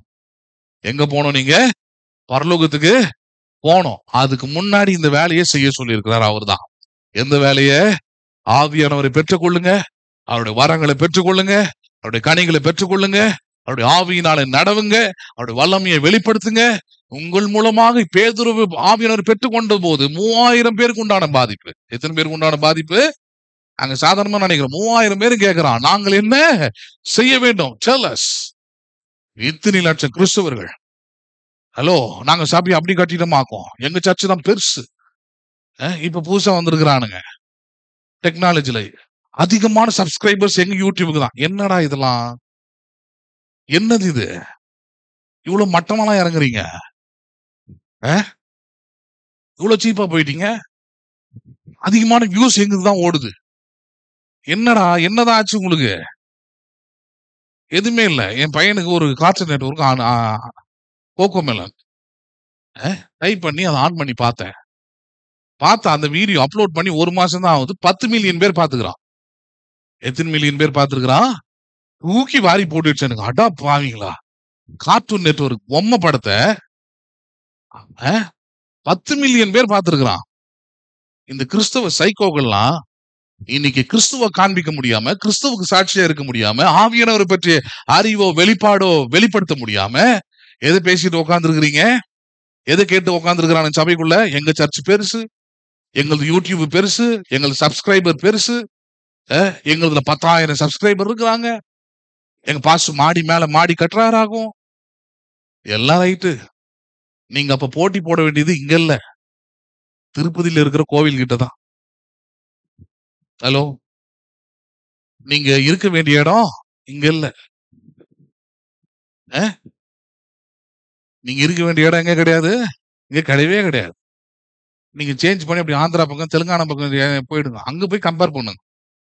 அங்க போய் என்ன பண்ணுங்க? பெருசு எதுன்னு பாருங்க, கூட்டம் எங்க அதிகமா வருதுன்னு பாருங்க, யாருக்கு லட்டு நிறைய தராங்கன்னு பாருங்க. அதெல்லாம் அங்க போய் கம்பேர் பண்ணுங்க. ஒரே ஒருத்தர் மட்டும் தான் காட்டணும். ஹலோ, சபை சிறுசோ பெருசோ, ரட்சிக்கப்பட்டவர்களுக்கு ஒரே ஒரு அறிவு தான் இருக்கணும். என்ன அறிவு அது? மனம் திரும்பி இயேசுவின் நாமத்தினாலே ரட்சிக்கப்பட்டு யாரை அறிகிற அறிவு எனக்கு உண்டாகணும்? ஆவியானவரை பற்றிய அறிவு. யாரை பற்றிய அறிவு? ஆமா, அப்படின்னா அவரை நான் பெற்றுக்கொள்ள வேண்டும். அவர் எனக்குள் இருந்து இயேசுவை குறித்தோம், பிதாவை குறித்தோம், அவருடைய எல்லா காரியங்களை குறித்த ஞானத்தை, அறிவை எனக்குள்ள என்ன பண்ணுவார்? அவர் வெளிப்படுத்துவார். என்ன பண்ணுவார்? அவர் எனக்குள்ள இருந்து வெளிப்படுத்துவார். நம்புறீங்களா நீங்க? அதை ஒரே ஒரு வசனத்தை பார்த்து முடிக்கலாம் பாருங்க. லூக்கா சுவிசேஷம் 11வது அதிகாரம். லூக்கா சுவிசேஷம் 11வது அதிகாரம் 9 முதல் 13வது வசனம் வரைக்கும் பாருங்க. லூக்கா 11 9 முதல் 13வது வசனம் வரைக்கும். மேலும் நான் உங்களுக்கு சொல்லுகிறதாவது, இயேசு பேசுறார். மேலும் நான் உங்களுக்கு சொல்லுகிறதாவது என்ன சொல்ல போறாரு? எல்லாரும் கேட்கலாம். கேளுங்கள், அப்பொழுது உங்களுக்கு கொடுக்கப்படும். ரைட். இப்ப சிக்குவாங்க பாருங்க. என்ன பண்ண சொல்லி இருக்கிறார் இயேசு? நல்லா சொல்லுங்களேன். கேளுங்கள், அப்பொழுது உங்களுக்கு. ஒவ்வொருத்தரும் உங்க மனசாட்சியை பார்த்து யோசிங்க. ஆண்டவரையும் உங்ககிட்ட வந்து இந்த வார்த்தை சொல்றாரு, கேளுங்கள் அப்பொழுது உங்களுக்கு கொடுக்கப்படும் சொல்றாரு. கேளுங்க, உங்களுக்கு தரேன்றாரு. நீங்க என்ன கேட்பீங்க? நீங்க சொல்லுங்களேன், என்ன கேட்பீங்க? மனசாட்சியோட சொல்லுங்க. இல்ல உங்க மனசாட்சிக்கு நீங்களே சொல்லுங்க. ஏன்னா வெளியே சொல்ல வேணாம், காரி துப்புற மாதிரி இருக்கும்னு எனக்கே தெரியும். வெளியே சொல்ல வேணாம், உங்க மனசாட்சிக்கிட்டே நீங்களே சொல்லுங்க. இயேசு வந்து என்கிட்ட கேட்கிறாரு, கேளு, நான் என்ன பண்ணாத உனக்கு கொடுக்குறேன். என்ன கேட்பீங்க? அல்பத்தனமா தலைவலி சரியாகணும்ன்றது வந்து எப்படியாவது அந்த கடனை மட்டும் தான் பண்றேங்க அடைச்சிருங்க. அடுத்த நாள் அம்பானி ஆயிடுவான். கடன் அடிச்ச உடனே இவங்க அடுத்த நாளும் போய் கடன் தான் வாங்க போற நீ. என்னென்ன அல்பத்தனமா இருக்குது எல்லா அல்பத்தனத்தையும் என்ன பண்ணுவோம்? கேட்போம். நான் சொல்லல, வேதம் சொன்ன அல்பத்தனம் அது. கூட கொடுக்கப்படும். எப்படி கொடுக்கப்படும்? அதுதான் கேட்டுக்கிட்டு இருப்போம். ஏன்னா அறிவு அவ்வளவுதான். எந்த கிறிஸ்தவர்களா இருந்தாலும் சரி, ஆவியானவர் இல்லைன்னா அறிவு அப்படிதான் மழுங்கி போய் மட்டமாயி அப்படிதான் நிற்கும். வாலிபர்கள்கிட்ட கேளுங்களேன், அவன் 2 இடத்துல தான் நிற்பான். ஒண்ணு, நல்ல வேலை கொடுங்க, சம்பளம் மெயினா. வேலை கூட இல்ல, என்ன இருக்கணும்? நல்ல சம்பளம் இருக்கணும். எல்லாம் 30,000 60,000 70,000 சம்பளம் அப்படி இருக்கணும். இயேசு வந்து கேட்கறாருன்னா அப்படிதான் சொல்லுவான். இன்னொன்னு, நல்ல பொண்ணா வேணும். இவன் நல்ல பையனா இருக்கிறான், அதெல்லாம் பிரச்சனையே கிடையாது. நான் நல்லவனா இருக்கணும் ஆண்டவரே. அதுக்கு வரது மட்டும் எப்படி இருக்கணும்? இவருக்கு நல்ல பொண்ணு, நல்ல பையன். அது என்ன, இது மட்டும் கொடுத்துருங்க ஆண்டவரே, போதும், அவ்வளவுதான். நல்ல பொண்ணா வந்தாலும் நீ கெடுத்துருவ. ஹலோ, உன் கூட சேர்ந்தான்னு அவளும் கெட்டு குட்டி சோறா ஆயிடுவா. பேசுறது புரியுதா இல்லையா? எல்லாத்துக்கும் விளக்கம் வச்சிருக்கிறேன். சிலவங்க சொல்லலாம், நான் நல்ல வீடு கேட்பேங்க ஆண்டவர்கிட்ட. ஆண்டவரே, நான் வாடகை வீட்டுல இருக்கிறேன், ரொம்ப கஷ்டப்படுறேன், சின்னதாகிறதாகும், ஒரு நல்ல வீடு, ஏசி போட்ட மாதிரி, ஏசி போட்டு, கட்டில் போட்டு, பெட் போட்டு ஒரு வீடு என்ன பண்ணுங்க எனக்கு கொடுங்க. எழுதி வச்சிருக்கிறாருங்க, எல்லாம் தருவேன்ட்டு. வீடு இல்லாதவர்களுக்கு என்ன பண்ணுவார்? அவர் வீடை கட்டி கொடுப்பீங்க, அவர் தான் எழுதி வச்சிருக்கிறார். சரி, நீங்க கேக்குறீங்க, நீ தான் ஆண்டவர் சொல்லியிருக்கீங்க, என்ன பண்ணு, கட்டி கொடுங்கன்ட்டு. கண்டிப்பா கொடுப்பாரு. ஏன்னா அவர் எதோ ஒண்ணா செய்வாரு. அந்த மாதிரி ஆள் தான் அவர். நீங்க சாதாரணமா நினைக்கிறீங்க. இயேசு பண்ண சில காரியத்தை பார்த்தா ரொம்ப வேடிக்கையா இருக்கும். ஏன் இப்படி எல்லாம் பண்ணிட்டு உட்காந்துருக்குது? அந்த மாதிரி ஆள் அவர். ஏன்னா அதுல இருந்து ஒரு லெசனை டீச் பண்ணுவாரு. சோ சிலர் சொல்ல, நான் வீடு கேட்கறேங்க, நான் ஆண்டவர் என்ன பண்றேன், நல்ல வீடு கட்டி கொடுங்க அப்படின்னு கேக்குறீங்க. சந்தோஷம், கட்டி கொடுத்துருவார். நல்ல ஏசி எல்லாம் போட்டு, பெட் எல்லாம் போட்டு. ஆனா நிம்மதியா படுக்க தான் முடியாது. ஹலோ, அதான் பாயிண்டாங்க. ஏசி இருக்கும், கட்டில் இருக்கும், பெட் இருக்கும், நீங்க கேட்ட வீடு கூட இருக்கும். ஆனா வீட்டுக்குள்ள எது மட்டும் இருக்காது? நிம்மதி மட்டும், சமாதானம் மட்டும் இருக்காது. அப்புறம் என்னத்துக்கு அந்த வீடு? பேசுறது புரியுதா உங்களுக்கு? நல்ல சம்பளம் வேணும் ஆண்டவரே, சம்பளத்தை கொடுத்துருவாரு. வேலை மட்டும் எதுக்குடா இந்த வேலையை செய்யறோம்? இந்த வேலையில சேர்ந்ததுல இருந்து தாங்க நிம்மதியே போச்சுன்னு பாதி பேர். கேட்டுக்கிறீங்களா? இன்னும் சிலர் இருக்கிறாங்க, பிள்ளைகள் கர்த்தரால் வருகிற சுதந்திரம் ஆண்டவரே, உம்மா நீ தருது, அது எங்களால கிடைக்கிறது இல்ல, அது யாரால வருது? அது நீரே தருகிற கிஃப்ட், சுதந்திரமாச்சே, அதை மட்டும் கொடுத்துருங்க.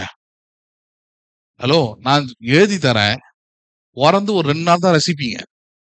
பிறந்து 2 நாள் ரசிப்பீங்க, 3 நாள் போட்டோ எடுத்து போடுவீங்க. அடுத்த 2வது வாரத்துல இருந்து ஆரம்பிக்கும் பாருங்க. தேவையா இது? இது என்னது நமக்கு தேவையா? நேத்து கூட என் ஃப்ரெண்டு கிட்ட சொல்லிட்டு இருந்தேன். ஏன்னா நான் பாட்டு நிம்மதியா என் லைஃப் ஸ்டைல் அழகா ஒரு டயக்ராம் போட்டு வாழ்க்கையை வாழ்ந்துகிட்டு இருந்தேன். எழுதுப்புன்னு என் தம்பி இறந்து போறான், அவனை வச்சு லைஃபே டோட்டலா என்னை மாத்தி விட்டாரு. இதெல்லாம் நான் நினைச்சு கூட பார்த்தது இல்ல. பாஸ்டர் ஆகணும், இந்த மாதிரி வீட்டுக்கு வரணும், எங்க அம்மா அப்பா கவனிக்கணும், கல்யாணம் பண்ணணும், பிள்ளைகளை பாத்துக்கணும், இதெல்லாம் நான் யோசிச்சது கூட, மைண்ட்ல வச்சது கூட இல்லடா என் வாலிப வயசுல. நிம்மதியா இருக்கணும்னு பார்த்தேன். நிம்மதியா எங்க டிராவல் பண்ணிக்கிட்டு, ஜாலியா சுத்திக்கிட்டு, மியூசிக் கிரியேட் பண்ணிக்கிட்டு, பணத்தை வச்சுக்கிட்டு அப்படி ஜாலியா இருக்கலாம் அப்படின்னு பார்த்தா, என்ன கொண்டாந்து என்ன பண்ணியாச்சு, இதுக்குள்ள அடிச்சு விட்டானுங்களேடா. எதுவுமே நமக்கு செட் ஆக மாட்டேன்தே. தினமும் திட்டு வாங்க வேண்டியதா இருக்கு. ஒரு குழந்தைய பாத்துக்க தெரியல, தூங்க வைக்க தெரியல. உங்களை மட்டும் தான் நீங்க பாத்துக்கிறீங்க, வந்தா தானே, வச்சுக்கிட்டா நாங்க வஞ்சனம் பண்றோம். ஹலோ, சிலவங்களுக்கு வாட்டமா வருது, சிலவங்களுக்கு என்ன பண்றதுல வரது இல்ல. அதுக்கு நாங்க என்ன பண்ண முடியும்? பேசுறது புரியுதுங்களா உங்களுக்கு? 2 நிமிஷத்துக்கு மேல இருந்தா அப்படியே கம்பளி பூச்சி ஓடுற மாதிரி இருக்குது. எதுக்குடா கீழே இறங்கு, நட ஓடு, கார்ட்டூன் நெட்வொர்க் பாரு, மொபைல பாரு, அது எதான் பண்ணு, என்ன விட்டுரு. அப்படிதான் இருக்குது. இப்பவே அப்படி இருக்குது. அப்புறம் வளர வளர பாருங்க, இன்னும் கொடுமையா மாறும். ஐயோ, இதையா பெத்து எடுத்தோம்?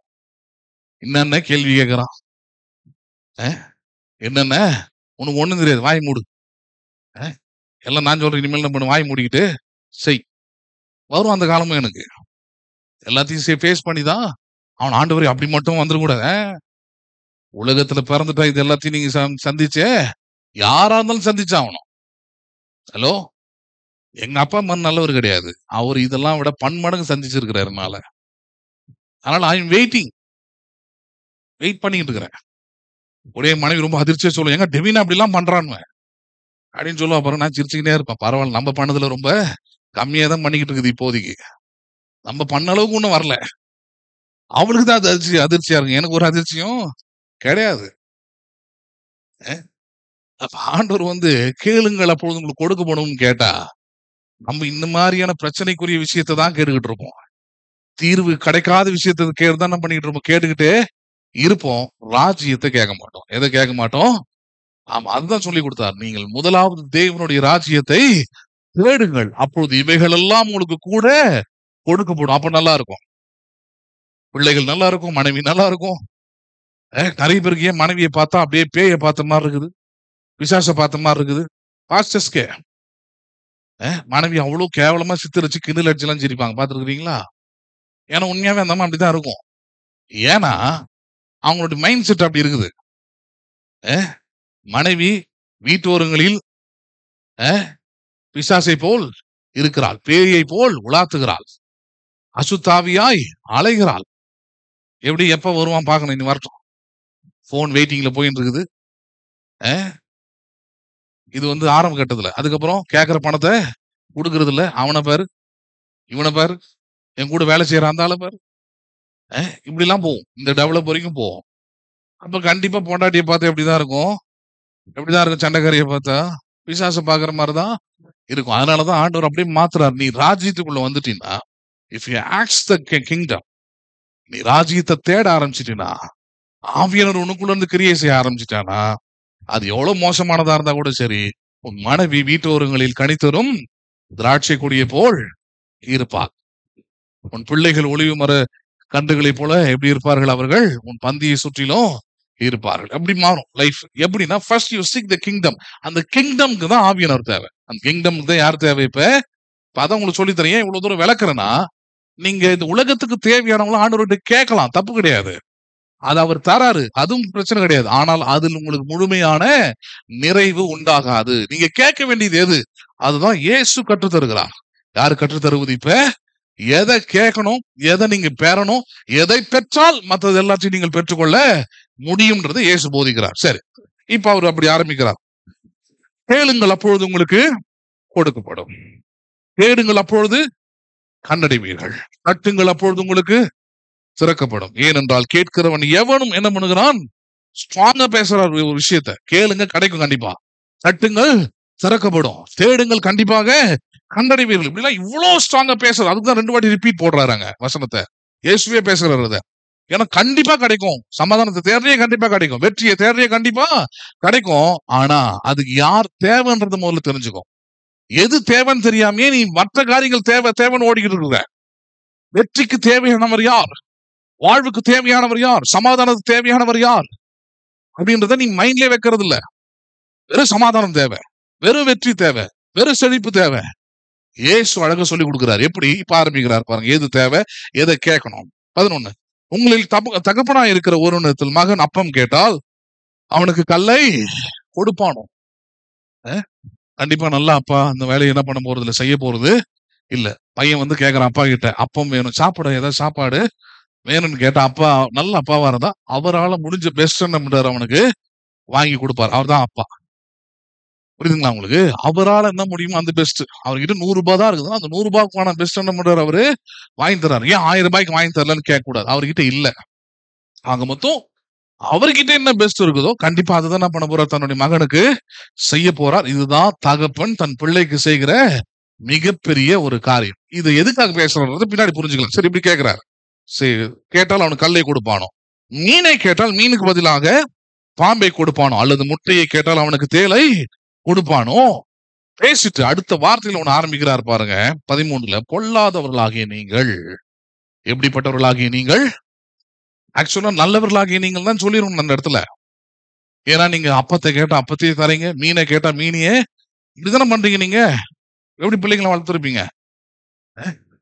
காலையில நீங்க வேலைக்கு போகும்போதோ இல்ல வீட்டுல அது ஸ்கூலுக்கு போகும்போதோ சாயந்தரம் வரும்போது எனக்கு என்ன பண்ணுங்க, இதை செஞ்சு வைங்க, வாங்கி வைங்கன்னா போ பார்க்கலாம் அப்படின்னு சொல்லிட்டு உறுத்திக்கிட்டே இருக்கும். காலையில கேட்டுட்டு ஸ்கூலுக்கு போயிருக்கிறான், அவனுக்கு எப்படியாவது என்ன பண்ணிடணும், செஞ்சு என் வீட்டுல அப்படிதான். நீங்க பாக்குறத பார்த்தா உங்க வீடு வித்தியாசமா இருக்கும் போல இருக்குது. அதனால என் அனுபவத்திலே நான் சொல்லிடுறேன். கரெக்டா இருக்கும். நம்ம கேட்கறதுனா பொண்ணு கண்டிப்பா அவரால் முடியுதோ இல்லையோ, கடனோ எப்படியோ நம்ம கேட்டுட்டோம். அதனால என்ன பண்ணிடணும், பையன் ஏமாந்துட கூடாதுன்றதுல கரெக்டா செஞ்சுருவாங்க. சரி, இப்படிப்பட்ட உலகத்தில் இருக்கிற தகப்பனும் தாயும் இப்படி பிள்ளைகளை இவ்வளவு நல்ல விதமா பாத்துக்கும் போது ஆண்டவர் உங்களை பற்றி சொல்லாது, பொல்லாதவர்களாகிய நீங்கள்னு ஆரம்பிக்கிறார். எப்படிப்பட்டவர்களாகிய நீங்கள்? எப்படி ஆரம்பிக்கிறார்னா, starting to compare with something. அவ்வளவுதான். யாரோட கூடவோ உங்களை கம்பேர் பண்றார். யாரோட கூடவோ என்ன பண்றாரு, உங்களை கம்பேர் பண்ணி காட்ட விரும்புறாரு. உங்களை விட பெஸ்டான ஒருத்தர் இருக்கிறாருன்றத சொல்ல வர்றார். அதான் மெசேஜ் அங்க. யாரை விட பெஸ்டானவரு? அவரை கம்பேர் பண்ணும்போது நீங்க காண்பிக்கிற நல்லது, நீங்க உங்க பிள்ளைகளுக்கு செய்யறது எல்லாமே எப்படிப்பட்டவைகளே? கொள்ளாதவைகளே, தகுதியற்றவைகளே, தரமற்றவைகளே. அதுதான் சொல்ல வர அவரை. யாரை பற்றி பேசுறாருங்க? அவருடைய பிதாவோடு கூட உங்களை என்ன பண்றாரு, கம்பேர் பண்ண ஆரம்பிக்கிறார். நிறைய பேருக்கு கடவுளை பற்றி பெரிய அறிவு இருக்காது. அதான் சொன்னலையே, கடவுளை பற்றி தப்பு தப்பா புரிஞ்சு வச்சிருப்பாங்க. கடவுள் எனக்கு தீமையை செய்வாரு, கடவுள் என் கையை உடைச்சிருவாரு, காலை உடைச்சிருவாரு, வாந்தி பண்ணி போடுவாரு, எலும்பு உடைப்பாரு, கடவுள் தாங்க செஞ்சாருன்னு பாத்துட்டு இருக்கீங்களா? எவ்வளவு கிறிஸ்தவர்களோட பேசி நான் பாத்துருக்கிறேன். ஒரு ஆளுக்கு ஆக்சிடென்ட் கை உடைஞ்சிருக்கும், கடவுள் தாங்க செஞ்சாரு. பயப்படுறது இல்ல, ரொம்ப துணிகரமா போறோம். இல்ல, இதுக்கு ஏன்டா கடவுளை எழுதுற? அவருக்குன்னா இதே வேலையா, கை உடைக்கிறது, கால் உடைக்கிறது? உங்க ஊரு ஏரியா ரவுடியா? நான் கேக்குறேன். அவருன பைத்தியமா புடிச்சிருக்குது, உங்க கையும் காலையும் உடைச்சு விட்டு நீங்க நொண்டி நொண்டி நடக்கிறதையும் முடியாம நடக்கிறதையும் பார்த்து ரசிக்கிற மனநோயாளியா அவரு? கடவுளை எவ்வளவு தப்பான விதத்துல சபையிலையும் காட்டுறாங்க. கடவுளை தேடுறவங்க அப்படி என்ன பண்ணிருக்கிறாங்க, புரிஞ்சு வச்சிருக்கிறாங்க. கடவுள் இப்படிதான் பண்ணுவாரு, இப்படிலாம் நடந்ததுன்னா இப்படிதான் நடக்கும். யோபுவும் அப்படிதான் நியாயம் தீர்த்தாங்க. கடவுள் போய் தப்பு செய்வாராப்பா? உன் பிள்ளைங்களை கொல்றாருன்னா, உன்னுடைய ஆஸ்தி அந்தஸ்து எல்லாம் போகுதுன்னா, கடவுள் தான் பண்ணாரு. ஆனா கடவுள் அதை கரெக்டா என்ன பண்ணிருப்பாரு, பண்ணிருக்கிறாராக்கும். கடவுள் என்ன பண்ணிருக்கிறாரு, உன் பிள்ளைங்க ஏதாவது தப்பு பண்ணிருப்பாங்க, அதனால கடவுள் கொண்டுட்டாருன்றாங்க. எவ்வளவு அவனுக்கு 3 பேருமே கடவுளை அறிந்தவர்கள், அதான் புறஜாதிகள் அல்ல. அதுதான் நான் அடிக்கடி சொல்லுவேன், பி அவேர் ஆஃப் கிறிஸ்டியன்ஸ். யாருக்கு ஜாக்கிரதையா இருங்கள் நீங்கள். பவுல் சொல்லுவார் இல்லையா, நாய்களுக்கு நீங்கள் எந்த நாய்கள்? யார நாய்கள் சொன்னார் பவுல்? படிச்சிருக்கீங்களா கலாத்தியர்ல? யார நாய்கள் சொன்னாரு? புறஜாதி மக்களையா? ஏசி அறிவாதீங்களா? ரட்சிக்கப்பட்டு சபையில இருந்துகிட்டு தப்பு தப்பா வேற விதமா திரிச்சு பேசுறான் பாருங்க, வேற விதமா வாழ்ந்துகிட்டு இருக்கிறான் பாருங்க விசுவாசி. அவனை தான் சொன்னாரு, நாய்களுக்கு நீங்கள் எப்படி இருங்கள், எச்சரிக்கையா இருங்கள்னாரு. அவன் தேவனோட பிள்ளையா இருக்குல்ல, அந்த தகுதி இல்ல அவன். அதனாலதான் அந்த பேர் அவனுக்கு. அவன் உள்ள உட்காந்துக்கிட்டு வேற ஒரு மைண்ட் செட் இல்லாம ஆப்ரேட் ஆகிட்டு உட்கார்ந்து இருக்கிறான் அவன், யூதாச மாதிரி. அவங்களுக்கு எப்படி இருங்கள், நீங்கள் எச்சரிக்கையாக இருங்கள்னு பேசுறாங்க. அப்ப இந்த இடத்துல அவர் சொல்ல வர ஒரே பாயிண்ட் அதுதான். பிதாவை குறித்து நீங்கள் புரிந்து கொள்ள வேண்டியது என்ன? எங்க அம்மா அப்பா எனக்கு எவ்வளவு நல்லது செஞ்சிருக்கிறாங்க, அவங்களுக்கு தெரிஞ்ச நல்லது செஞ்சிருக்கிறாங்க, அவங்களுடைய பெஸ்ட் எல்லாம் எனக்கு கொடுத்திருக்கிறாங்க. ஆனால் பரலோக தகப்பன் இவர்களெல்லாம் காட்டிலும் கோடி மடங்குல கம்பேர் பண்ண முடியாத அளவுக்கு அவர் மிகவும் நல்லவராய் இருக்கிறார். எப்படிப்பட்டவராய் இருக்கிறார் அவர்? நிறைய நேரத்துல நம்முடைய உள்ளத்துல கூட ஒரு நல்ல அப்பாவை இழந்துட்டோம், நல்ல அம்மாவை இழந்துட்டோம். நிறைய பேர் பேசி கேட்டுக்கிறேன் நான், எங்க அம்மா மட்டும் இப்ப இருந்திருந்தாங்கன்னா எப்படி திரும்ப இருந்திருக்கும் பிரதர், எங்க அப்பா மட்டும் இருந்திருந்தாங்கன்னா இந்த நிலைமைக்கு என்னை விட்டுருக்கவே மாட்டாரு. கிறிஸ்தவர்கள் பேசிக்கிட்டு இருப்பாங்க. ஏன்னா அவர்கள் இன்னும் பிதாவை அறிந்து கொள்ளாமல். எவ்வளவு வேதனை பாருங்க அது. சபைக்கு போய் சர்ச்சுக்கு வந்து பாட்டு பாடி கை தட்டி எல்லாம் கும்மி அடிச்சுட்டு இன்னும் யாரை பத்தி பேசிட்டு உட்கார்ந்து இருக்கிறது? பொல்லாதவர்களை பற்றி. யாரை பற்றி பேசிட்டு உட்கார்ந்து இருக்கிறீங்க? ஐயோ பொல்லாதவர்களை போயிட்டாங்களே. நல்லவரை தெரியாதனாலதான் பொல்லாதவர்களுக்கு உங்களுக்கு யாரா தெரிகிறாங்க, நல்லவங்களா தெரியுறான். இந்த நல்லவரை பாருங்க, பொல்லாதவர்கள் பெருசா உங்களுக்கு தெரியாது. அவங்களுடைய இழப்பு பெருசா உங்களுக்கு இருக்க போறது இல்ல. யார் நல்லவரு அங்க சொல்றாரு பாருங்க, நீங்கள் உங்கள் பிள்ளைகளுக்கு நல்ல ஈவுகளை கொடுக்க அறிந்திருக்கும் பொழுது, பொல்லாதவர்களாகிய நீங்கள் உங்கள் பிள்ளைகளுக்கு நல்ல ஈவுகளை கொடுக்க அறிந்திருக்கும் பொழுது, பரம பிதாவானவர் தம்மிடத்தில் வேண்டிக் கொள்கிறவர்களுக்கு. யாரோட கம்பாரிசன் இப்பொழுது? பரமபிதா, கடவுள்னு ஒருத்தர் இருக்கிறாரு, தேவன் ஒருத்தர் இருக்கிறாரு. உங்க அம்மா அப்பா உங்களுக்கு எவ்வளவு பார்த்து பார்த்து செய்யறாங்களோ அதை விட டபுள் மடங்குல, ட்ரிபிள் மடங்குல, கோடி மடங்கு சிறந்த நன்மை உங்களுக்கு தரக்கூடியவர். நீங்கள் கேட்பதை விட அதிகமாக தரக்கூடியவர். எப்படி தரக்கூடியவர் அவர்? ஆமா.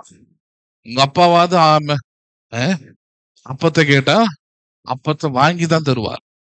மீனை கேட்டா மீனை வாங்கிதான் தருவாரு. பரமபிதா அப்படி இல்ல, வலைகள் கிழியத்தக்கதாக. மீன் எப்படி கொடுப்பாரு அவரு? டிஃபரன்ஸ் புரியுதா உங்களுக்கு? நீங்க கேட்டது மீனை தான், ஆனா அவர் கொடுக்கறது எப்படி? வலைகள் கிழியத்தக்கதாக. 5 அப்பத்தை 50,000 பேர் சாப்பிட விதமாக, 12 கூடை மீதி எடுக்கிற விதமாக. மத்தவங்களும் சாப்பிட்டு எப்படி ஆகுதா மீதி?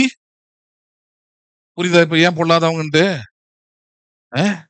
அப்பா அம்மா இருந்தா பிரதர், டாடி மம்மி எல்லாம் ஒழிச்சு கட்டிட்டு யார் பக்கம் வந்துடணும்? இப்ப பரலோக பிதா பக்கம் வந்துடணும். அப்பதான் சிறந்ததை பார்க்க முடியும். அவங்க உங்களுக்கு செஞ்சதை விட பெஸ்ட் செய்யறத உங்களால பெற்றுக்கொள்ள முடியும். என்ன பண்ண முடியும்? நீங்க இன்னும் ரிசீவ் பண்ணாம இருக்கிறது காரணம் என்னன்னா, இவர் என்ன கொடுக்குறாருன்னு உங்களுக்கு தெரியல. இன்னும் டாடி மம்மியே பார்த்துட்டு உட்காந்து இருக்கிறீங்க. எங்க டாடி மம்மி மட்டும் இருந்திருந்தாங்கன்னா ஒண்ணு இருந்திருக்காது. அதே ஒரு அப்பம், அதே ஒரு மீன், அதே ஒரு முட்டை, ஹலோ, அதே ஒரு 100 ரூபாய், அதே ஒரு 1000 ரூபாய், அதே ஒரு 1,00,000 ரூபாய். கல்யாணம் ஆயிட்டு சில பெண்கள்லாம் வீட்டுக்கு போயிடுவாங்க பாருங்க. எந்த வீட்டுக்கு? கல்யாணம் ஆன வீட்டுக்கு போயிடுவாங்க, புருஷன் வீட்டுக்கு போயிடுவாங்க. போயிட்டு அங்க போய் பேசிட்டு இருப்பாங்க. எங்க அப்பா கிட்ட மட்டும் கேட்டு இருந்தேன், அப்படியே என்ன பண்ணிருப்பாரு, எங்கேயாவது எப்படியாவது ஏற்பாடு பண்ணி என் மக கஷ்டப்படக்கூடாதுன்னு செஞ்சிருப்பாரு. நீங்களும் இருக்கிறீங்களே, நீங்களும். நானா தான் முதல்ல கிளம்பு, தயவு செய்து என்ன பண்ணு, ஓ சமாதானத்துடனே ஓ கிளம்பு, முதல்ல கிளம்பு. அவர் என்ன செய்யறாரோ சரி, கிளம்பு நீ முதல்ல. எங்கெல்லாம் குடும்பம் நடத்துறது ரொம்ப கஷ்டம். வாயை திறந்தா முடிஞ்சு போச்சு. தையல் போடுற அளவுக்கு பேசுவேன் நான்.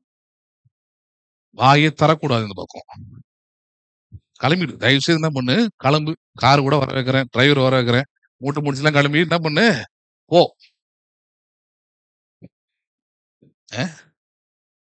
சாகிற வரைக்கும் கல்லானாலும் கணவன் புல்லானாலும் புருஷன் இருந்ததுன்னா உனக்கு நல்லது. இந்த மத்த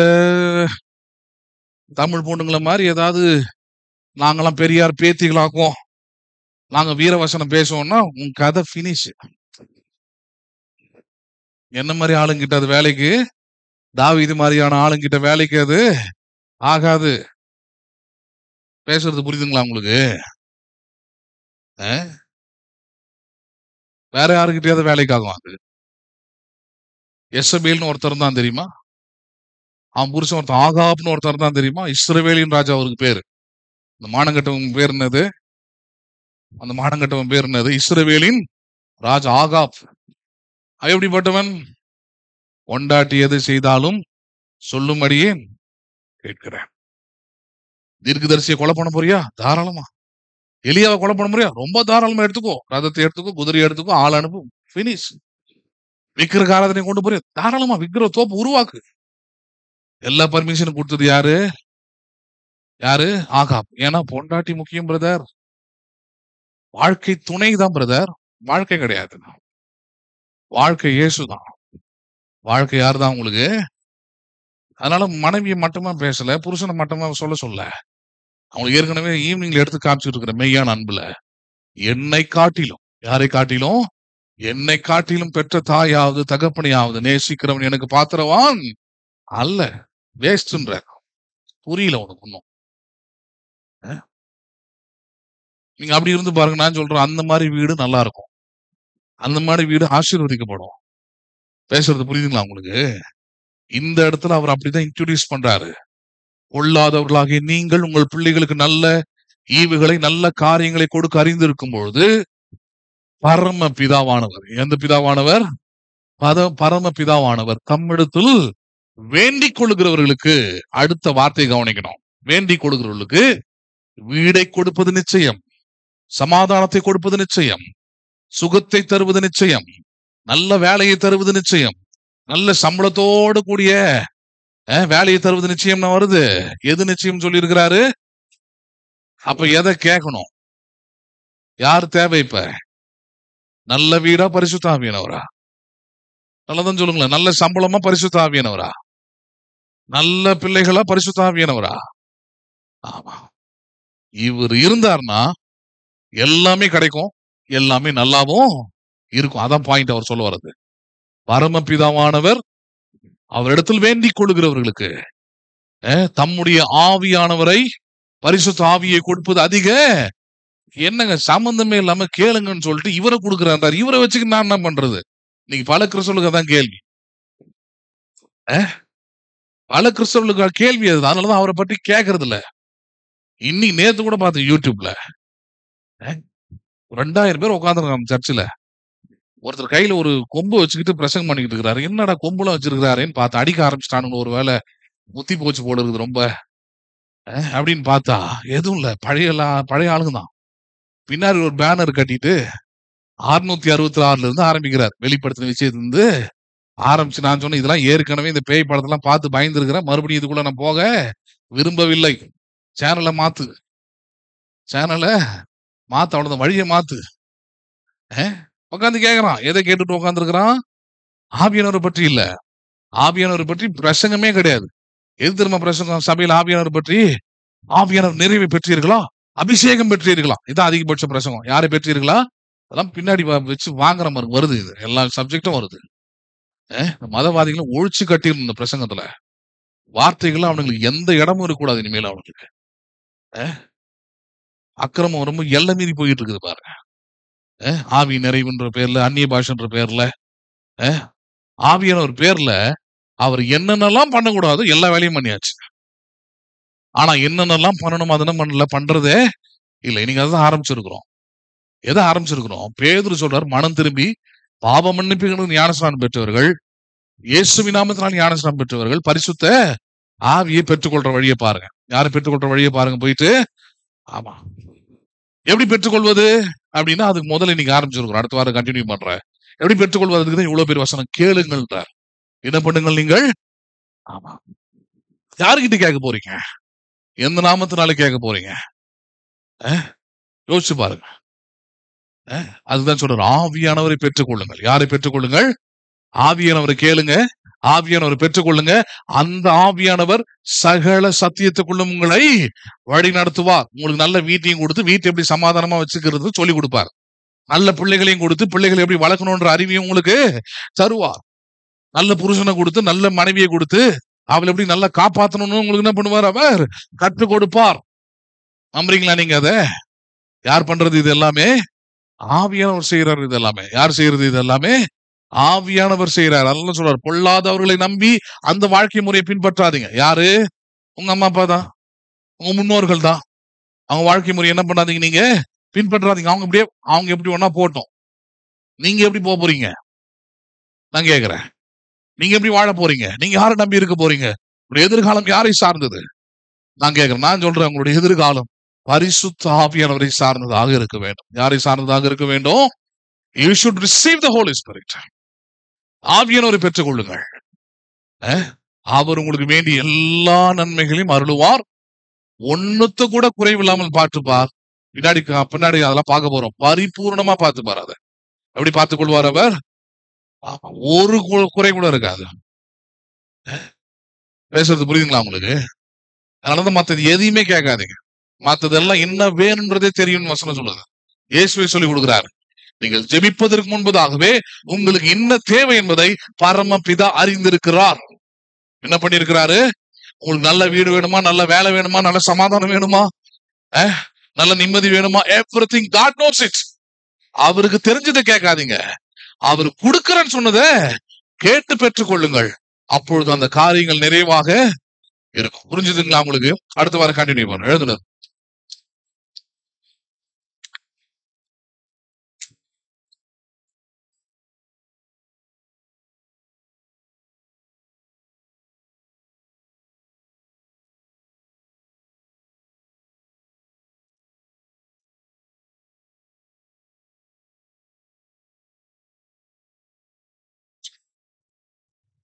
நீங்கள் அன்பும் இருக்கமுள்ள பரலோக தகப்பனே, ஆசீர்வதிக்கப்பட்டதான இந்த நல்ல காலை வேலைக்காக நாங்கள் ஸ்தோத்திரிக்கிறோம். கேட்ட சத்திய வார்த்தைகளுக்காக, உபதேசங்களுக்காக ஸ்தோத்திரம். சத்திய ஆவியானவர் எங்களுக்குள்ளே நீர் வாசம் பண்ணும் பொழுது எங்கள் தேவைகளை அறிந்தவர், எங்கள் சூழ்நிலைகளை அறிந்தவர், எல்லாவற்றையும் எங்களுக்கு நிறைவாய் குறைவின்றி தருகிறவர். எங்களுக்கு என்ன தேவை என்பதை எங்களுக்கு அறிந்து கொள்ள நீர் எங்களுக்கு உதவி செய்தபடியால் ஸ்தோத்திரம். எங்களுடைய தேவை பரிசுத்த ஆவியானவராய் இருக்கிறார். அவர் தருகிற ஞானம், அவர் தருகிற அறிவு, அவர் தருகிற அவருடைய கனிகள், அவர் தருகிற வரங்கள், அவர் தருகிற ஈவுகள், இவைகளே எங்களுக்கு வேண்டியவைகள். இவைகளாலே எங்களுடைய வாழ்க்கை வளமாக மாறும். இந்த வாழ்க்கையில நாங்கள் பெற்றுக்கொள்கிற ஆசீர்வாதங்கள் நலமாக இருக்கும். ஆண்டவரே, இதை அறிந்து கொள்ளும்படியான மனக்கதவுகளை, மனக்கண்களை கர்த்தர் பிள்ளைகளுக்கு திறந்தபடியால் ஸ்தோத்திரம். வாழ்க்கையில் எது தேவையானது என்கிற அறிவு உண்டாகட்டும். பணத்தை காட்டிலும், வீடை காட்டிலும், உலகத்தில் இருக்கிற எந்த காரியத்தை காட்டிலும், உலகத்தில் எங்களுக்கு அனுப்பப்பட்டிருக்கிற மாம்சமான யாவர் மேலும் ஊற்றப்படுகிற ஆவியானவரே எங்களுக்கு முக்கிய தேவையா இருக்கிறார். அவரை கேட்டு பெற்றுக்கொள்வது அவசியமாயிருக்கிறது. அவரிடத்தில் நாங்கள் வேண்டிக் கொள்ளும் பொழுது, அவரிடத்தில் நாங்கள் கேட்கும் பொழுது நிறைவாய் நாங்கள் பெற்றுக்கொள்ளும்படியாக அவர் எங்களை வழி நடத்த சத்திய ஆவியானவராய் இருக்கிற அப்படியான ஸ்தோத்திரம். பிள்ளைகளுடைய வாழ்க்கையில் இருக்கிற எல்லா குறைவுகளும், எல்லா சூழ்நிலைகளும் ஒருவரால் மட்டுமே மாறும். ஆவியானவர் நீர் அப்படிப்பட்ட போதுமானவராய் இருக்கிறபடியான ஸ்தோத்திரம். கூடி வந்து பார்த்து கேட்ட கலந்து கொண்டு ஒவ்வொரு பிள்ளைகளையும் ஆசீர்வதியும். கிருபை அவர்களோடு கூட இருந்து வழி நடத்தட்டும். இயேசுவின் நாமத்தில் ஜெபிக்கிறோம் எங்கள் ஜீவனுள்ள நல்ல பிதாவே, ஆமென். என் ஆத்துமாவே கர்த்தரை ஸ்தோத்திரே, என் முழு உள்ளமே பரிசுத்த நாமத்தை ஸ்தோத்திரே. என் ஆத்துமாவே கர்த்தரை ஸ்தோத்திரே, கர்த்தர் செய்த சகல உபகாரங்களையும் மறவாது. ஆமென். ஆசீர்வாதம் கர்த்தராகிய இயேசு கிறிஸ்துவின் கிருபையும் பிதாவாகிய தேவனுடைய அன்பும் பரிசுத்த ஆவியானவருடைய ஐக்கியமும் இன்றைக்கும் என்றைக்கும் சதா காலமும் நம் அனைவரோடும் கூட இருப்பதாக. ஆமென், ஆமென். God bless you. மீண்டும் உங்களை நான் இன்று மாலை சந்திக்கிறேன். கர்த்தர் உங்களை ஆசீர்வதிப்பாராக.